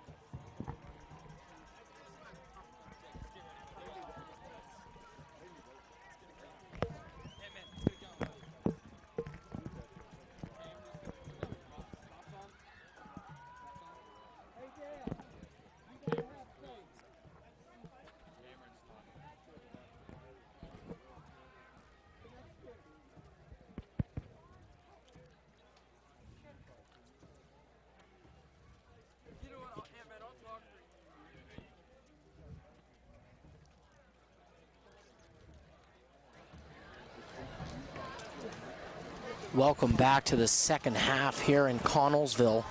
Mustangs with a 20-7 lead over the Falcons. Mustangs have got 2 touchdowns from Andrew Soxman, as well as 2 field goals from Jake Chapla. Chapla set the field goal record for the longest field goal in Plum history. It was a 51-yarder. Even the great Pat McAfee could not have made a 51-yard field goal here. I'd quickly, Richie, if you're listening with me here, like to go through my this day in history and our birthday shout-outs as well. This day in history, it is October 3rd. And I usually have Logan here with me, but Richie, you'll have to laugh with me. You sure it's October 3rd? We went over a little bit in the earlier. It is October 3rd, I'll tell you that. It is October 3rd, and on 1863, this was the day Abraham Lincoln issued the proclamation designating the last Thursday in November is Thanksgiving. That's been since 1863, Richie. Always the last Thursday in November. That's actually really one of my favorite holidays. It is. You get a lot of food that day. Filled with football and turkey. Can't go wrong with that. In that order of importance. Let's see, Richie. Let's go with another. Not to go with a food reference here, but in this day in 1964, the first buffalo wings were made, and you could probably guess the hometown of the buffalo wings. Buffalo, New York. You're exactly right, Richie. Buffalo, New York is where buffalo wings were invented. Happy 50th birthday to the buffalo wing today. That's important. That's the food of America here. On this date in 1974, a little sports reference here, Frank Robinson, he is the only player ever to win the MVP in both the National League and the American League. He was hired by the Cleveland Indians as baseball's first African-American manager. So that opened the door for other guys, like we've seen the former Astro manager Bo Porter, for example, and, Ron Washington in Texas. Washington, exactly. My final one is a big one. It's a biggie because we can appreciate this because we are AP European history students. Yes, sir. On this day, Mr. Marston, shout out to you. Yes, in 1990, on this day, after 45 years of Cold War division, East Germany and West Germany were reunited as the Federal Republic of Germany, as we know, as it is today. That's really interesting. I guess knocking down that Berlin Wall. Knocking down the wall. Let's give our birthday shout-outs. First, to one of my favorite actors. You may have seen him in Dude, Where's My Car? Or the American Pie movies, Sean William Scott. He turns 37. He is Stifler in the American Pie movies. He's well known for that. Gotta love Richie, those movies. You'll appreciate this. He's a U.S. Open champion, Freddie Couples. He turns 54 today. I believe he's won the Masters, if I'm not mistaken. A few times, yes, and I actually met him. I had the honor of meeting him at the Seniors Open in Fox Chapel last year. Yeah, the Constellation Seniors Open was at sir. Fox Chapel Country Club. And Richie, to my left of me, is a very good golfer. He's looking to golf. Where did you say, Richie, for college? Where would you like to golf at? Hopefully St. Vincent's. St. Vincent's is a good school. My friend Austin Dietert, as well as the basketball team with me from last year, he went to St. Vincent's. He's currently getting ready for his basketball season coming up in the winter. And Andrew Reynolds also, another thing Richie was telling me, he's also interested. Probably, Richie, you can agree with this here, probably the star of the golf team. Yes, you sir. have to say. He just made states. He is interested in going to St. Vincent's as well, if I'm not mistaken. Gannon exactly is. Gannon. Thank you, Richie. Division 2. He is verbally committed to Gannon, yes, if I'm sir. not mistaken. Yes. Final birthday shout out, Gwen Stefani. You know how old Gwen Stefani is, Richie? No, I'm 41 years old. She does not look 41. Does not look 41 at all. Gwen Stefani does not look 41 years old, as there's a kickoff by the host of The Voice. Fogel, yes. It's going to be a return from Nick Carlosano. Carlosano is going to get to the outside. He will be brought down by Stephen White. There's a lot of wrestling there. On the return, brought down by Stephen White. I'm Jake Matolo. Here with me this evening, Richie Rossi to the left of me on the headset. Anthony Lagney's currently on the camera. Nick Spudzatovich has been on the camera tonight. I'd like to welcome Cameron Kutzner to the broadcast this evening on the headset. And don't forget the real deal himself, Mr. Rick Barat, the mastermind of the Make-A-Wish Telethons at Plum. Plum will start their first drive of the half from the 24-yard line, first down and 10. As we had stated, Mustangs in the lead, 20-7 over the Falcons of Connellsville. They are going to start with Soxman in at quarterback. He'll take the snap. Soxman runs to the left, and he had a hold of the outside, but he was brought down. Nice play on the outside by the Falcons defense. Gives Soxman one. And Jake, we've seen mixed success for the Mustangs out of that pistol offense with Soxman at quarterback. Absolutely, but I have to say, Richie, for the most part of the evening with the 2 touchdowns coming on, being on that pistol play, you have to look at it in terms of touchdowns too. I totally agree with you that it's been a little mixed in the outcome, but with the touchdowns, Mustangs have got both their 2 touchdowns on that play. And we've seen the diversity of the Mustangs offense tonight. We've seen that pistol offense, we've seen the option run, we've seen a couple fly routes, we've seen everything. You don't know what you're going to get. Well said. Second down and 9 from the 25-yard line. Soxman takes the snap, handoff, goes for Carlosano up the middle. He'll keep moving his feet. Nick gets to around the 29-yard line. He'll get 4. It's going to be a third down and 5. And Jake, we've seen a great diversity of Mustangs running backs being used this year. Between what, 5 or 6 now? Yes, yes. Carlosano's been carrying it majority of the game so far in the backfield, along with Kevin Brown and obviously Andrew Soxman too. And we've definitely seen them pick up the injury due to Nick Coxon. Third down and 5. Fuhrer is back there in the pistol. They like to call it their shoot formation. Carlosano to his right. Carlosano probably going to throw a block here. He will. Fuhrer to throw.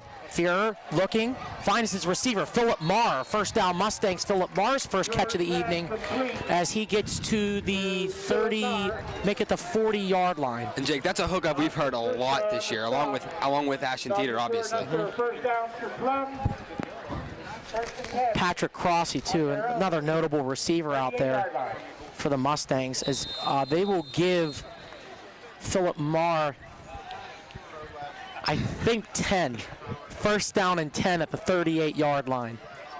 Fuhrer takes a snap, handoff for Carlosano up the middle. He's going to be brought down by 58 Dylan McCray. Definitely got to hope this running game picks up in the second half like it did in the first half. Definitely. Mustangs trying to figuratively put the nail in the coffin here to begin this second half. They're up by 13, 9:48 and counting remaining in this third quarter. With the way the defense has been playing so far, I think another touchdown might do it.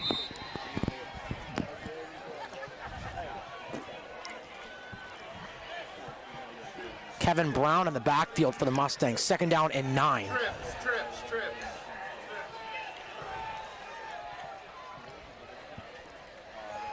Fuhrer handoff to Kevin Brown, and he's going to be stopped at the line.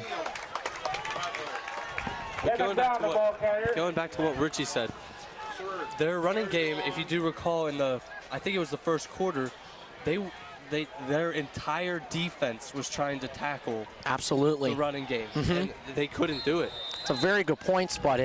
We saw that a lot in that first half of play, but seems to it now they've been engulfing more, and they haven't gotten as much in the beginning of this drive. It's going to be a third down and 10 from the 38. Mustangs need to get to their own 48 for first down.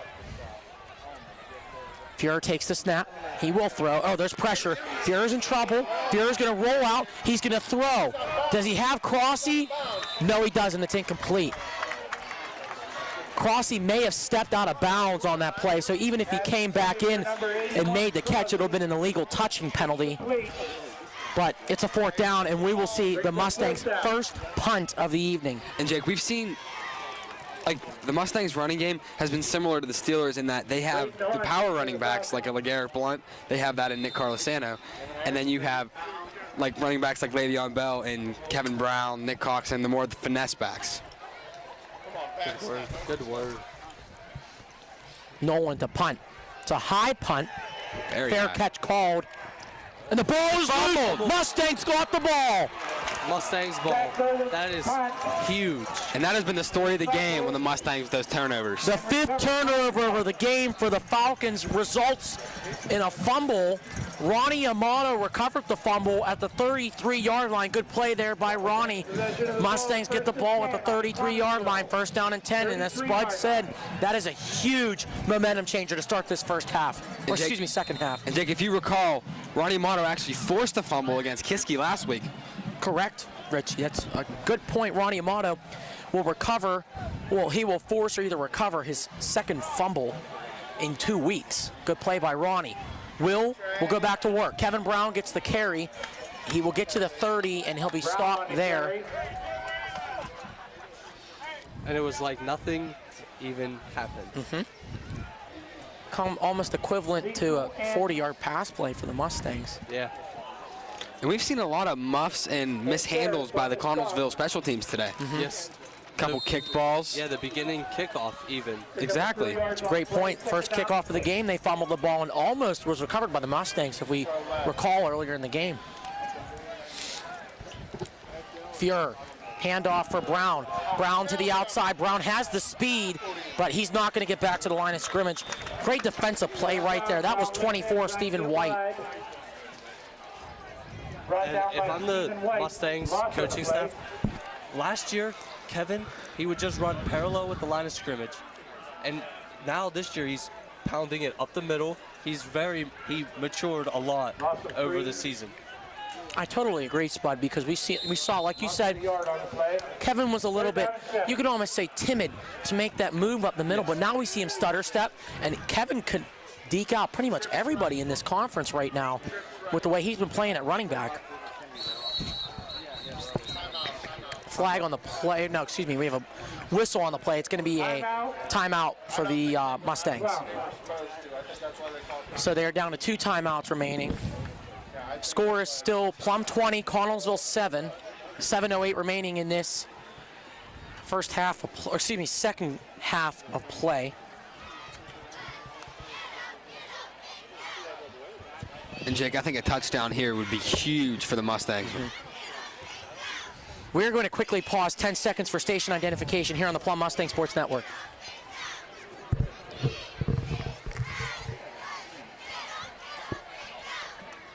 The Plum Mustang Sports Network and all affiliates of Plum TV are not responsible for any injuries, spilled beverages, or dropped food that could occur in the duration of this broadcast, and advises you to eat, drink, and cheer at your own risk.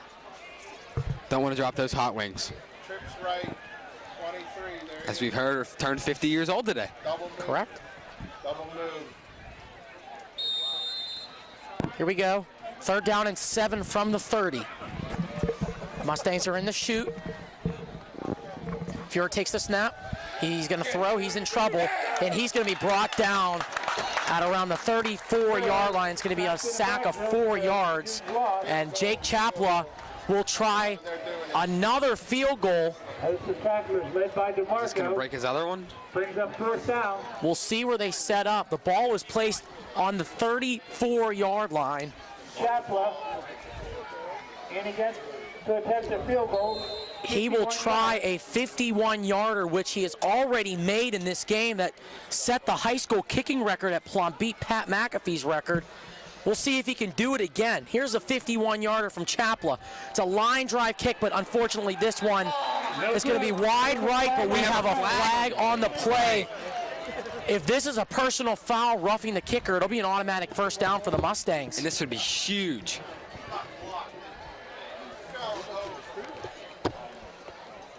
Even if it's a running the kicker penalty, Mustangs will move the ball up and we'll have another opportunity on the kick. We'll see what the call is from the head official. We have running into the kicker. 5-yard penalty. It'll be a running into the kicker penalty, not a personal foul. It's a 5-yard penalty. Mustangs will move up to the 29-yard line, so it's a little bit closer for Chaplin now. Still not a chip shot. More of a 46-yarder. Yeah, with Jake Chaplin's leg, this is still like a chip shot for him. It's a 46-yard attempt now for Chaplin. He's in the middle of the field. There's the snap. Kick will be up. The kick will be hit the upright. Off the post, no good, and he was inches away from giving the Mustangs a 16-point lead, but unfortunately this drive comes up inches short. And if you do recall last week, it was the same thing. It hit right off the post. Yes, it did, Spud. We've seen that a couple I think Chaplin's 3 kicks he's missed this year have been off the post or the crossbar. So Chaplin just a little bit left, hit the crossbar, hit the post, and it went out. So Connellsville gets a stop. They have it at their 20. First down and 10. It's going to be a handoff up the middle for Blaney. Blaney, the ball carrier. He gets 2. Be a second down and 8. And again, we see that strong defensive presence by that defensive line. Cam, you're giving me this blank stare right now. Are you surprised at the field goal attempt? No, I'm surprised they missed it. I am too. Chaplin boots the 51-yarder and just by a matter of inches misses a 46-yard field goal. I'm going to call him the Iron Boot now because he just has a fantastic leg. And Brubaker will keep it. Brubaker throws deep, incomplete pass. Intended for his receiver, Griffin Thompson, and great coverage out there by Andrew Soxman. Ball incomplete. After that first touchdown in the first half, we've seen great defense by the Mustangs. Yeah, the Mustangs have not a lot of score since that first possession of the game, or excuse me, not the first possession of the game, the second possession of the game, where Connellsville took it in with Braden Hone on a 29-yard carry for the touchdown. And Jake, this game really reminds me of the Norwin game a couple weeks ago. Richie, we've been saying that. I cannot disagree with you. Brubaker keeps. He's in trouble. Brubaker's brought down. Brubaker on a keeper. Great play by the Mustangs defense. 58, Nick Poprocky there on the stop, and Connellsville is forced to punt. Tackle made by Nick Poprocky. Something else we've heard a lot of tonight. Yeah. Fogel will be back to punt for Connellsville. They gave Brubaker a 1-yard gain. Corey Fogel into punt. High snap. He will get it off. Back to return is Crossy. It's a good kick. Goes out of bounds at the 32-yard line. And Jake, you see that kind of rugby-style punt that he's utilizing there. Move that up to the 37-yard line. First down and 10 for the Mustangs. And Chaplin's getting looked at by Road Dogg on the side. Looks like his non-kicking foot. This could be a huge blow to the Mustangs. He may just be getting it wrapped up too, Spud. We see that. You and I have seen that before. He can just get his foot wrapped up on the sideline. And that looks you're to be right. what it is. It is his non-kicking foot. See, I didn't know because you never know because like when he fell or got hit right for the penalty, just always looking up. Soxman is back. First down and 10 for the Mustangs from the 37. Soxman will run to the right. He's got some blockers. Soxman has some room. 50. He's going to get to the 40. Soxman has room to the 30. First down, Mustangs. Andrew Soxman with a carry of around 37. That's another huge run that we've seen out of Soxman tonight. Gives Soxman 33 yards on the run. Mustangs are at the 30 of Connellsville. First down and 10. And Andrew Soxman, if it's not Chapla, Andrew Soxman's got to be our key player of the night so far. I would definitely agree with that.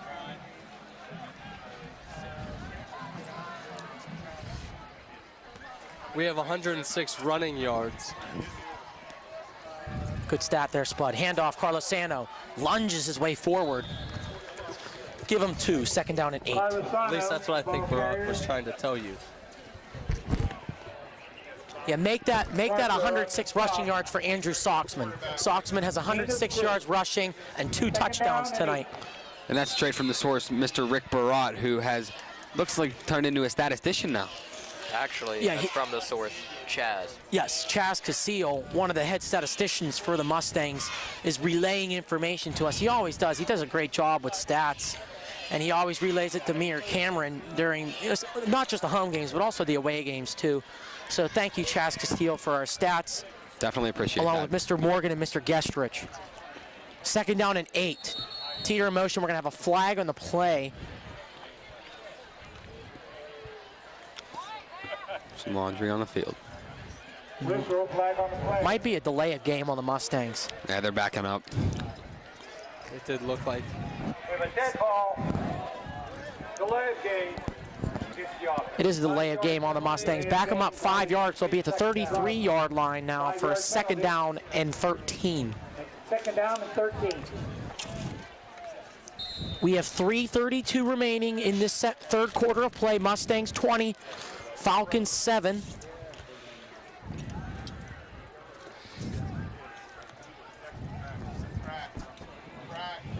Fuhrer takes the snap. Fuhrer has time to throw. Fuhrer over the middle. Pass completed to Zach Nolan at the 21-yard line. Flag on the play. Slides down just outside the 20-yard line. Here's the flag on the play.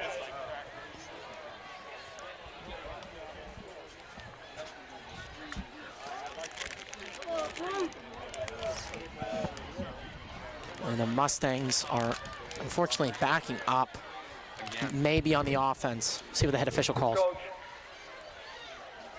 we have a chop block against the offense. A 15-yard penalty from the spot of the foul. Replay second down. And that is, you heard, 15-yard penalty on a chop block on the Mustang offensive line. Mustangs will now have a second down and 28. Barring a change in yardage, no, it's going to be... Penalty marked off 15 yards from the spot of the foul. It's a spot of the foul penalty. So Mustangs are going to have a second down and 33. It was a 20-yard penalty. Jake, you think we see that hook and fly route here because they need so many yards? Yes, they do. See if they can chop it in 2 downs. Fuhrer's going to throw. It's a screen play. Teeter's open. Teeter's going to go over the middle. He'll get to the 45. Teeter has room. He's going to be at the 35, make it the 34-yard line. And that's a hookup we've heard a lot this year between Fuhrer and Teeter. First car on the stop. Mustangs get 21 yards on the screen. It's still a long third down. It'll be a third down and 14 from the 34, but they are back in Chapla's field goal range. A lot better than a third and 34. Much more manageable. I agree with you, Richie. So what kind of play do you think we see here, Jake?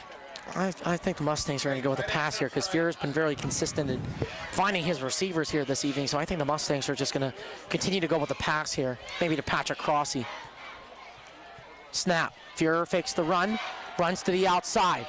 Fuhrer going to throw over his intended receiver, Patrick Crossy, and a flag on the play. And it looks like that was a late hit on number 1 for Josh Cree. Yes, it was good. Intended for Crosby. There's a flag on the play. And just so you folks at home watching right now, that is the coaches behind us yelling. Not us. Yeah, and not us. Just a disclaimer right there, folks. Yes, and the parents in front of us also. Yeah, we are right. Viewer discretion is advised. We are right in front of the coaches.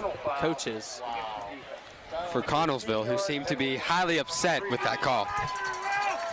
Or their player, one of the two. Or the player, that's what I was just going to say. 15-yard penalty for the Mustangs. They'll push them to the 19-yard line. The Mustangs are back in the Heinz red zone.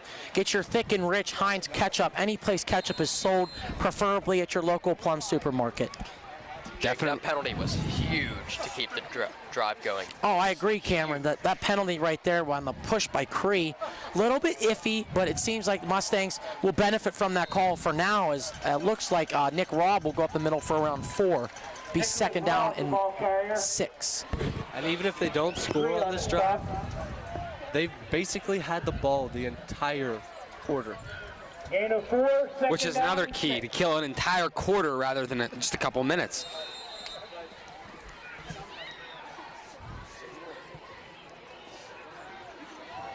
Second down and 6 from the 15. They mark Robb for 3 yards. No, excuse me, 4 yards. Soxman still in the game. Takes the snap. He's going to run to the left. Soxman to the outside. He's going to get to the 10, 5. I don't think he got in. Just short of the end zone. Yes. Looks like they'll mark him about the 1. That he has gotten down to the 1 yard line and not scored. That's just bad luck. Yeah. But Soxman's also scored 2 touchdowns today, guys. So kind of makes up for it. I think he'll be happy maybe to get the ball here again. No, he's going to come off the field. I got to give a round of applause right there to Andrew Soxman, who's just had a great game so far. And so far is our Gatorade Impact Player of the game, already with 2 touchdowns. Mustangs are going to line up jumbo. In the backfield is Carlosano. They get in, they're signaling things. No, it was Turchik. Nate Turchik in for the Mustang touchdown. Fullback Turchik gets his first carry of the game, and it's in the end zone for a Mustang touchdown, and the Mustang lead is now extended for the moment to 19. And usually we're used to hearing his name on defense, getting sacks, tackles, usually 6 or 7 a game at least. It's nice to see him get offensive stats there too. Sorry for interrupting you, Richie. You're fine, man. Turchik is the starting fullback for the Mustangs as well as the starting middle linebacker for the Mustangs, excuse me. Chapel on for the extra point. Pop Rocky's the snapper. Crossy holds, kick is up. The kick will be good. And Jake, just to comment on that touchdown there. I talked to Nate Turchik today, and he was concerned about that Connellsville defense a little bit and how they were going to manage them. Seemed like he managed them pretty well there. Yes, he did, Richie. We'll see what Coach Dave McDonald and the Connellsville Falcons offense has in store here as the Mustangs take that clock down to 1 minute and 6 seconds left in the third quarter of play. They currently lead the Connellsville Falcons 27-7. And we've seen a lot of power running out of the Mustangs, which we're not used to seeing. Andrew Soxman now has 120 yards with 2 touchdowns. Thank you, Spud, for that stat. That stat was brought to you by Coca-Cola. Did I say 120? Yes. Okay, I thought I said 220. No. As I said, tonight's stats are brought to you by Coca-Cola. Get your Coca-Cola products any place Coca is sold, preferably at your local gas station in Plum. From Connellsville Falcon Stadium, in the city of Connellsville, PA, Fayette County, big section, Quad A, Foothills Conference matchup between the Mustangs and the Connellsville Falcons. Connellsville Falcon Stadium is not on the campus of Connellsville Area High School. It's about 5 minutes away from it. Kickoff will be returned by it'll be returned by Brendan Bradenhorn. He's checked off the tackle As there. Home will get to the outside. Home will be down at around the 33-yard line. Mark it at the 34, and the Mustang defense will come back out on the field. And that's the first decent return we've seen out of the Connellsville defense, or Connellsville special teams. And that's a credit to the Mustang special teams as well this game. First down and 10 for Connellsville from their own 32. Mustangs coming in this game on a 2-game winning streak, have won 2 in a row against rivals Norwin and Kiski. More notably scoring the most points in school history in one game last week with a 65-0 victory in a game full of records last week. And Jake, it seems like that North Hills loss just lit a fire under them. Brubaker hands it off to Knopf-Snyder. Not to interrupt you, Richie, we'll talk after the play as Knopf-Snyder gets around 4. Continue on what you were saying right there, Richie. I was just saying that North Hills loss probably really stung most of them, and it lit a fire under them, which we've seen, I guess, amount to something here. Hopefully 3 in a row. And Connellsville looking to avoid their second straight loss. They lost to Central Catholic last week here by the score of 56-7, and not looking to fall to 2 and 3 in section play. There's a handoff for Blaney. Blaney's close to the first down.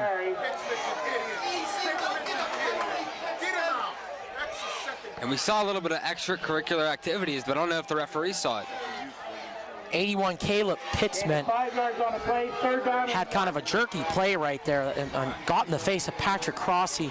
But Patrick Crossy's a very cool and calm and collected guy. Patrick's a very good friend of mine, close family friend. Patrick has a very cool head, and he did a nice job right there of preserving his anger and not taking a penalty there. It is the end of the third quarter here in Connellsville. Mustangs 27, Falcons 7. That's the end of the third quarter with the score. Thanks for watching here tonight so far on Plum TV and the Plum Mustang Sports Network for week 6 of Friday Night Lights. Plum looking to try to go to 4-2 and 4-1 in section play. And this program has definitely turned around within the past couple of years under Matt Morgan. It is definitely credit to Matt Morgan. Matt Morgan's former position was assistant coach under Terry Smith over at Gateway. He brought some of his coaching staff, notably offensive coordinator Lauren Cooley, with him from Gateway to Plum, and we've seen in the last 2 years a remarkable progression from the worst in the East to probably one of the better teams in the East Hills of Pittsburgh. And we've actually seen a lot of support from the Plum School District in the students. Our student section has been getting bigger and bigger every game. That's a credit also to Nick DiPastino, another good friend of mine that heads the student section for Plum. He does a great job. He's a lot of school spirit, and he tries to bring everyone out to the game, which he does a very nice job of with different theme nights. And we have a loud student section, I'll tell you that. 3rd down and 2. Handoff for Blaney, and he stopped. At the line of scrimmage, Rob and Martin there on the tackle. It's going to be a 4th down, and we're probably going to see a Connellsville punt here, Richie. That kind of shocks me a little bit in the fourth quarter, down 3 scores, or 3 scores. When you need 3 touchdowns. And that escalated quickly, okay. If you didn't hear right there, it was a random fan really upset. Yeah, seems like very upset. At the Connellsville coordinators. Our crew right here heard that, and that was pretty comical as we have a timeout on the field. Well, you also got to see part of him on camera, too. Yeah, you did. As he just buckly walked in front of it, not even caring. That's the price you pay for being outside, I guess.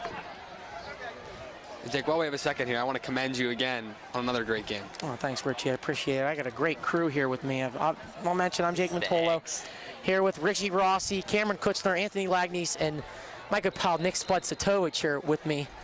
Well, notably my neighbor. He's just a beast pitcher as well for Plum Mustangs baseball team. Mr. Rick Barat is with us this evening, too. But he's slacking. And going back to Spud, he's made some amazing picks at first base. I can't disagree. They're not amazing. Yeah, he's kind of a tank of a pitcher and first baseman. And guys, Connellsville is going for it. Brubacher's under center. 4th down, handoff. Did he get it? It's going to be really close. It went to DeMarco. We have 2 different spots by both referees. It's really close, but I think they may give him the benefit of the doubt. No, Mustang's offense looks like it's going onto the field. Yeah, he's short. He's very short. Exact. By about a football length, it looks like. Yes. The ref at the top of the field by the sticks, he was marking it by the first down marker. He was past the first down marker. He was about half a yard past the first down marker. Exactly. And then this other ref was so far away from the other ref, and it was weird. But we definitely saw the play coming towards him, so he probably had the better view. They are going to measure it. It is awfully close. It's very close. We'll have to see when they tighten the chains here. Did he get it? Yeah, it's a first. Yes, he did. First down, Connellsville. By a nose of a football. By the last little eighth of the football. So Spud and I were right. It is a first down for the Falcons. Chalk one up for Spud and Jake and not for Richie and Cameron right there. I don't want to be paired with Richie. But Richie's such a nice kid. Thanks, buddy. Appreciate it. You're welcome. You're welcome. All laughs here on the broadcast here because we have our senior crew here this evening. All of us are seniors, and we're coming in the home stretch of our final games of broadcasting high school football games. Handoff for Josh Cree. And if I could, I want to show everyone, man, if you would let me, I want to show everybody the Fighting Falcon with no head. Okay, now it has its head back on. And it is right there, and it looks like somebody's messing with it. Second down and 9. And that's just awesome. We're having a blast tonight, Jake. I have no background on why the Falcon is the motto of the mascot of the Connellsville area. That's what we need. Handoff for Cree, and it was a reversal play back to Knop Snyder. I'll tell you what, Connellsville has some really creative last names I've never seen. Eric Trent's helmet came off, so he's got to come off on the play. It's going to be a 3rd down and 7 from the 45-yard line of Connellsville. 10:33 and counting remaining in this game. Mustangs 27, Falcons 7. Jake, we see a lot of those weird mascot names in the WPIAL, most notably being Mars, the Fighting Planets. Now, I know this for a fact. The only 2 WPIAL teams with the mascot of the Mustangs are Plum, and can you guys maybe guess the second? I have not the slightest idea. I'll tell you right here. Oh, a sack of Brubaker. That is Zach Martin with a big play. The senior. Feature back to pass. He was pumped at school today about this game tonight. And whoa, he flew right through that line right there for the sack. You can always see on the football team on game days, they have an extra little spring in their step. Back to receive, Pat Crosby. To answer the question, Laurel Highlands Mustangs. That is the other WPIAL team with the Mustang mascot. I would never have guessed that. No, I thought they were the Rams. That's Highlands. And Crossy's going to return. Crossy, 25. Crossy stays on his feet. He's going to get to the 30. Crossy has room. Crossy's going to get to the 50. They have to beat the punter. He has so far. Crossy stays on his feet. The 10, 5, he's down to the 3. What a return by Patrick Crossy. Stutter steps, I don't know how many guys, and breaks how many tackles. I've lost my containment of excitement up here. And it's a 1st down and goal for the Mustangs. Jake, we see his dad down there on the sidelines, all smiles. Our team doctor. Yeah, I refer to him as Uncle Bob because he's like an uncle to me. We're really close family friends with the Crossies, my family is. And Dr. Bob is always down there on the field helping out with the Mustangs training staff, led by Road Dogg and the East Suburban Sports Medicine team. Shout out to them.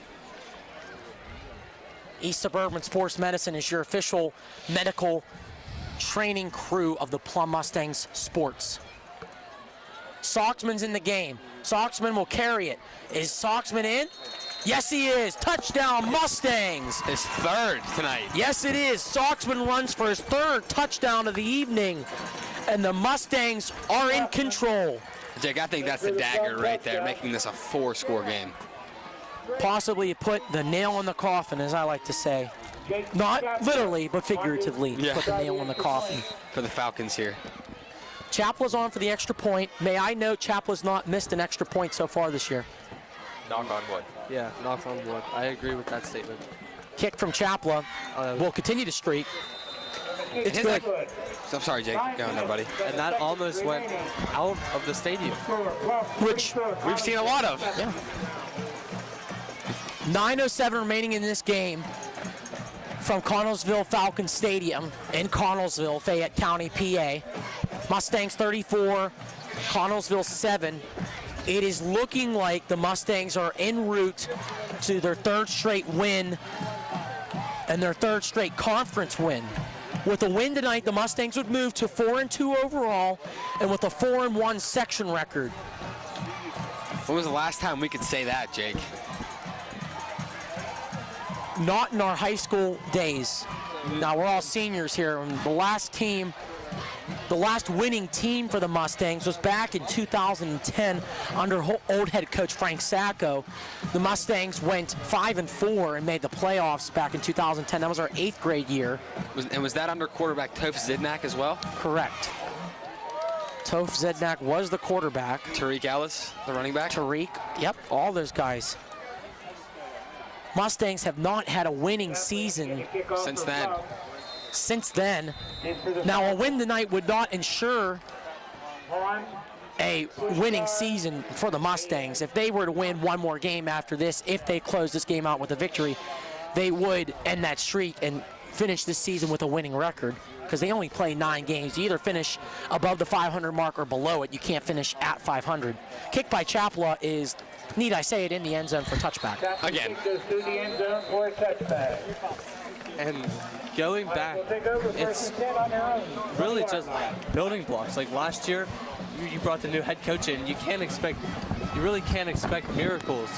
Like last year, they were this team struggled a little bit, but you saw glimpses where they were going to be a lot better team, and they had the potential to be a way better team than they were last year. And you especially saw that at the end of the season when they got the win in the 10th game. Handoff up the middle. I can't see who it is. We have a new quarterback. It's Derek Orndorff. I apologize if I didn't say that correct. Jacob Piesick on the stop.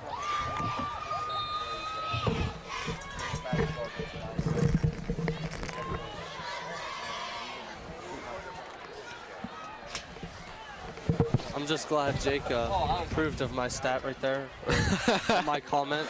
It always makes me feel bad when no one comments, because it makes me feel like it didn't matter. We love you, Spud. You know that, buddy. I know, but it's just my comments. We're all the comments. We're all like brothers up here. We bust each other's butts every once in a while. Handoff was to William Bell. Give Bell around 4. Mustangs are putting their second team defense in after that last play. And yeah, I think that last touchdown did it for the Mustangs. They are up by 27, 34-7, with 8 minutes and counting remaining in this game. Connellsville has a 3rd down and 5 from their own 25-yard line. We can see Will Fuhr down on the sidelines, helmet off. I think that's it for him tonight. And they're going to give a handoff to the outside. Brought down. Handoff was for 44, Luke Coons. But he's brought down by number 9, Anthony Rendy.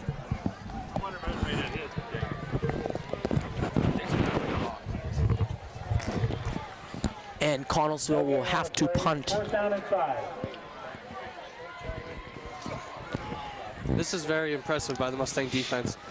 They have, tell me if I'm wrong, but I'm pretty sure it was like they've given up 2 first downs this quarter. It's got to be close to it, Spud. Or even this half. It's darn close to it. And a timeout Mustangs. Yeah, I only think the Mustangs had 9 men on the field right there, so they wanted to call timeout and, you know, get situated. Which you don't mind burning a timeout there. Yeah, I mean, not a bad call right there. You might as well get your guys on the field. Timeout. Jake, we've seen this Mustang defense locked down since that second drive after that touchdown. I didn't get my shout out yet to the keepers of the spirit down there on the sideline. Jake, you're always up here doing the cheers with them. Oh, I am, because they do a great job, and I know a lot of them know that I do it up here, and they know that I do the cheers, and I appreciate that they watch the broadcast and, you know, kind of listen to me. I appreciate that. Back to punt is Austin Pusker, the backup punter. It goes Crossy, who will not return it. Good idea by the Mustangs just to stay away from the ball. It's going to be down by 21, Dylan Knopf-Snyder. Jake, after that, we know they appreciate it too, buddy. They love you up here. 39-yard line of Connellsville. I don't think there's a person in Plum that doesn't like you, buddy. I appreciate you saying that, Richie. As Matt Goodland, the backup quarterback, is now in the game for the Mustangs. I think this is the right time to take Will out of the game. I think he's had a good enough game. Take it easy. Good job, man.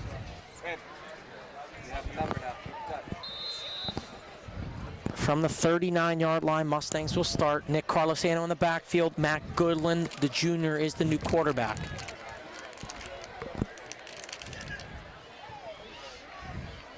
Goodland hands off for Carlosano. Carlosano sidesteps, gets up the middle. Forward progress will mark him down at the 45-yard line, give Nick 6 yards. Zach Kavanaugh on the stop.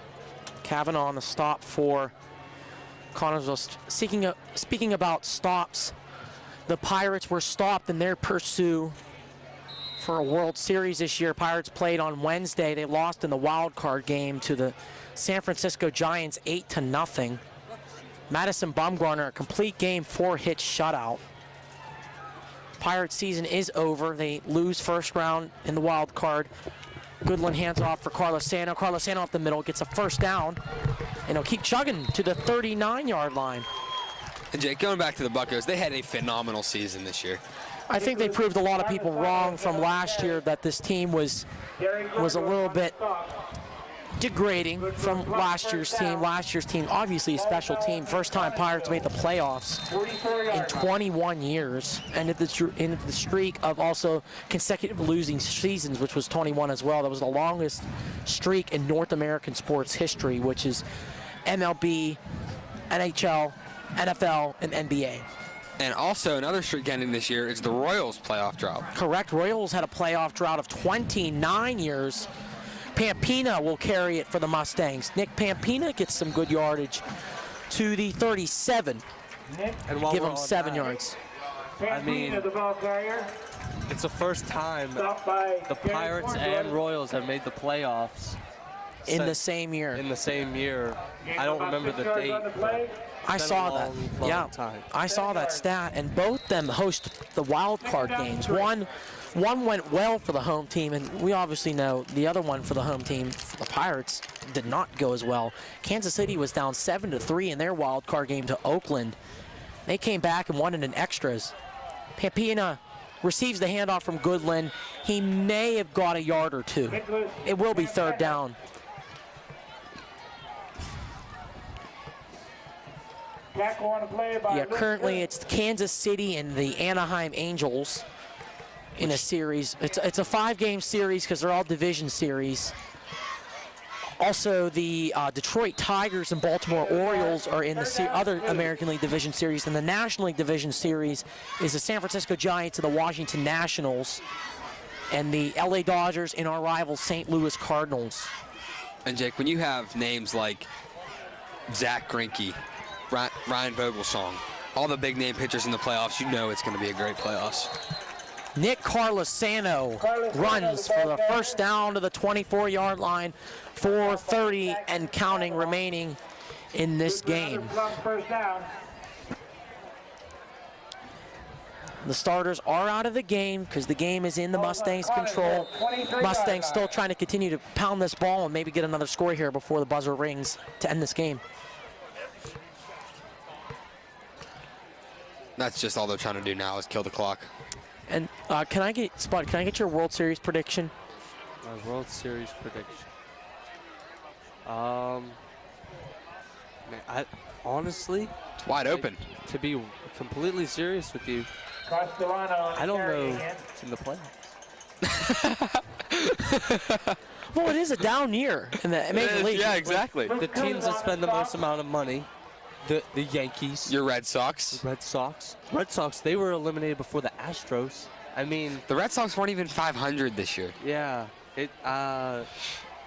Honestly, Orioles, because if the Orioles beat the Tigers, I mean, the Tigers with the best pitching in the league. Yeah. With their tandem of Price, Verlander, Scherzer, and even Rick Porcello too, Spud. Yeah. And I think we've seen in recent... Maybe either the Nationals or the Giants. I mean, the Giants always...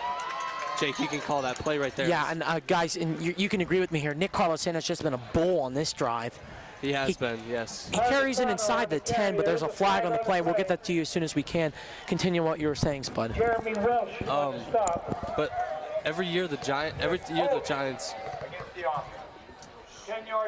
and it's holding against the offense. And back to what I was saying, the Giants, every year they make the playoffs, they always find a new gear. Like, with their pitching staff, it's good.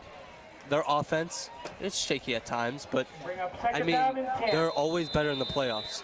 Like, with Sandoval, Posey, it's hard to beat that, but the Nationals, it's going to be pitching again this year, and that's what it always is in the playoffs. With their win today, today is Friday. They just defeated the Nationals today.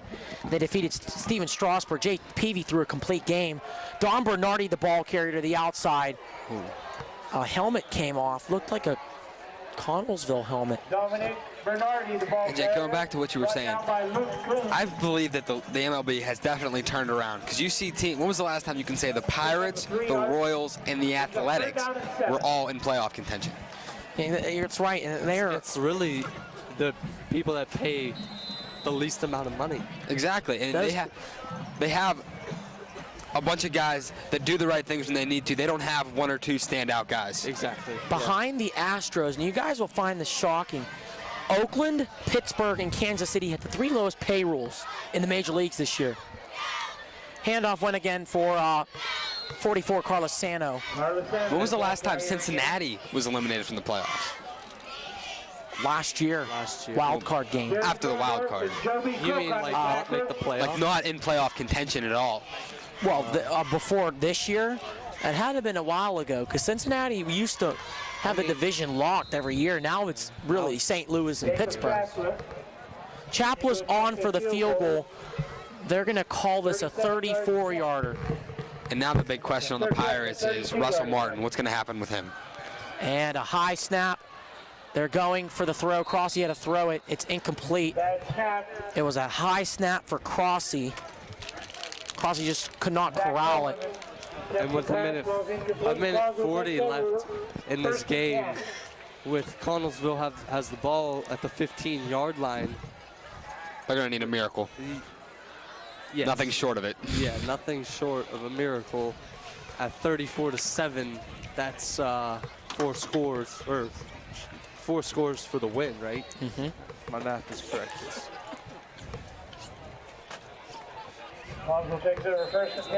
We may lose the picture for this next play. We apologize. You can't see, the handoff was to the outside for number 32, William Bell. William Bell on the carry. And we've seen the Connellsville fans start to pile out here. Yeah, a lot of them left at halftime. After the homecoming? Yes, after the homecoming, a lot of them left. And you guys, something interesting here. Mustangs move to 3-0 on the road this year. They have one more road game. It's a big one at Penn Trafford. We'll be there. Plum TV will be there to broadcast the big section game between maybe one of our biggest rivals, the Penn Trafford Warriors. They're 3-0, and the last time they've gone undefeated in 1 year on the road, you got to go back in the archives. Handoff 35, the ball carrier. Dust off the old record book there. Make it 32 again, actually, William Bell. We are under 45 seconds and counting. The schedule for both these teams next week, Plum is at home in a big section game against the second-placed McKeesport Tigers. That'll be for second place next week. I'll see you. And then also for the Connellsville Falcons, they will be away at Norwin, 7:30 next week at Knight Stadium in North Huntington. This will be the final play of the game right here. It's a handoff for Bell. Mustangs are going to stop them. And your Plum Mustangs improved to 4-2 overall and a 4-1 section record. That's the end of the game with the and we finally see Mr. Barad get back on the headset here. He must have just finished up his gummy cherries. Mustangs win 34-7. Connellsville falls to 2-4 and 2-3 in section play. An unbelievable game. Mustangs give up 7 points in the first quarter. Since the 7 points they've given up, Plum has scored 34 unanswered points. And now we're welcoming you to our Coca-Cola post-game report live from Connellsville, where the Mustangs win 34-7. Spud, just a little bit quickly, your thoughts on the 34-7 victory this evening for the Mustangs on the road. Well, everything was clicking for the Mustangs. Basically, the offense, the running game, especially with the Wildcat of Soxman, led by Soxman, it's really hard to stop. And with all the different looks that they have, it's really difficult. Yeah. And with him having 3 of the 4 touchdowns, that's big. It shows. Thanks, Spud. I appreciate being with us as always. Richie, your thoughts on tonight's victory? I mean, after those first couple hiccups at the beginning of the game, everything seemed to click for the Mustangs. They played great on defense. Both offensive and defensive line looked great tonight. Will was barely touched after that first one that might have hurt him, and they played a great game. Mr. Barat, your thoughts?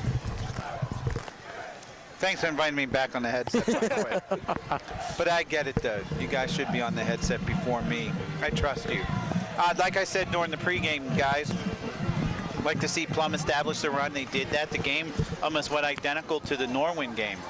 Started off, Plum got a little behind the 8 ball, down 7-0, scored 34 unanswered points. Sets up a huge game next week against the McKeesport Tigers. And with Altoona winning tonight right now, 10-0 over the Latrobe Wildcats, it appears that Plum, if they're going to get a home playoff game, they're going to not only need to beat McKeesport, but they're going to need to beat McKeesport by 10 points to hold that second place tiebreaker advantage before they play Penn Trafford. So not only does Plum have to win next week, which they're very capable of doing, they have to defeat McKeesport by 10, and then they will win the tiebreaker. But kudos to the Mustangs tonight. First time I've ever been out to Connellsville.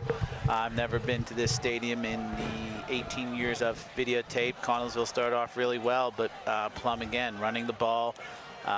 Will Fuhr stretching the defense, and Andrew Soxman just running the rock. I think he finished with 120 yards rushing. So great performance all around by the Mustangs. And Barack, going back to what you said about the stadium, it reminds you a lot of the Wolverine. It does, honest to goodness. I've never been here before.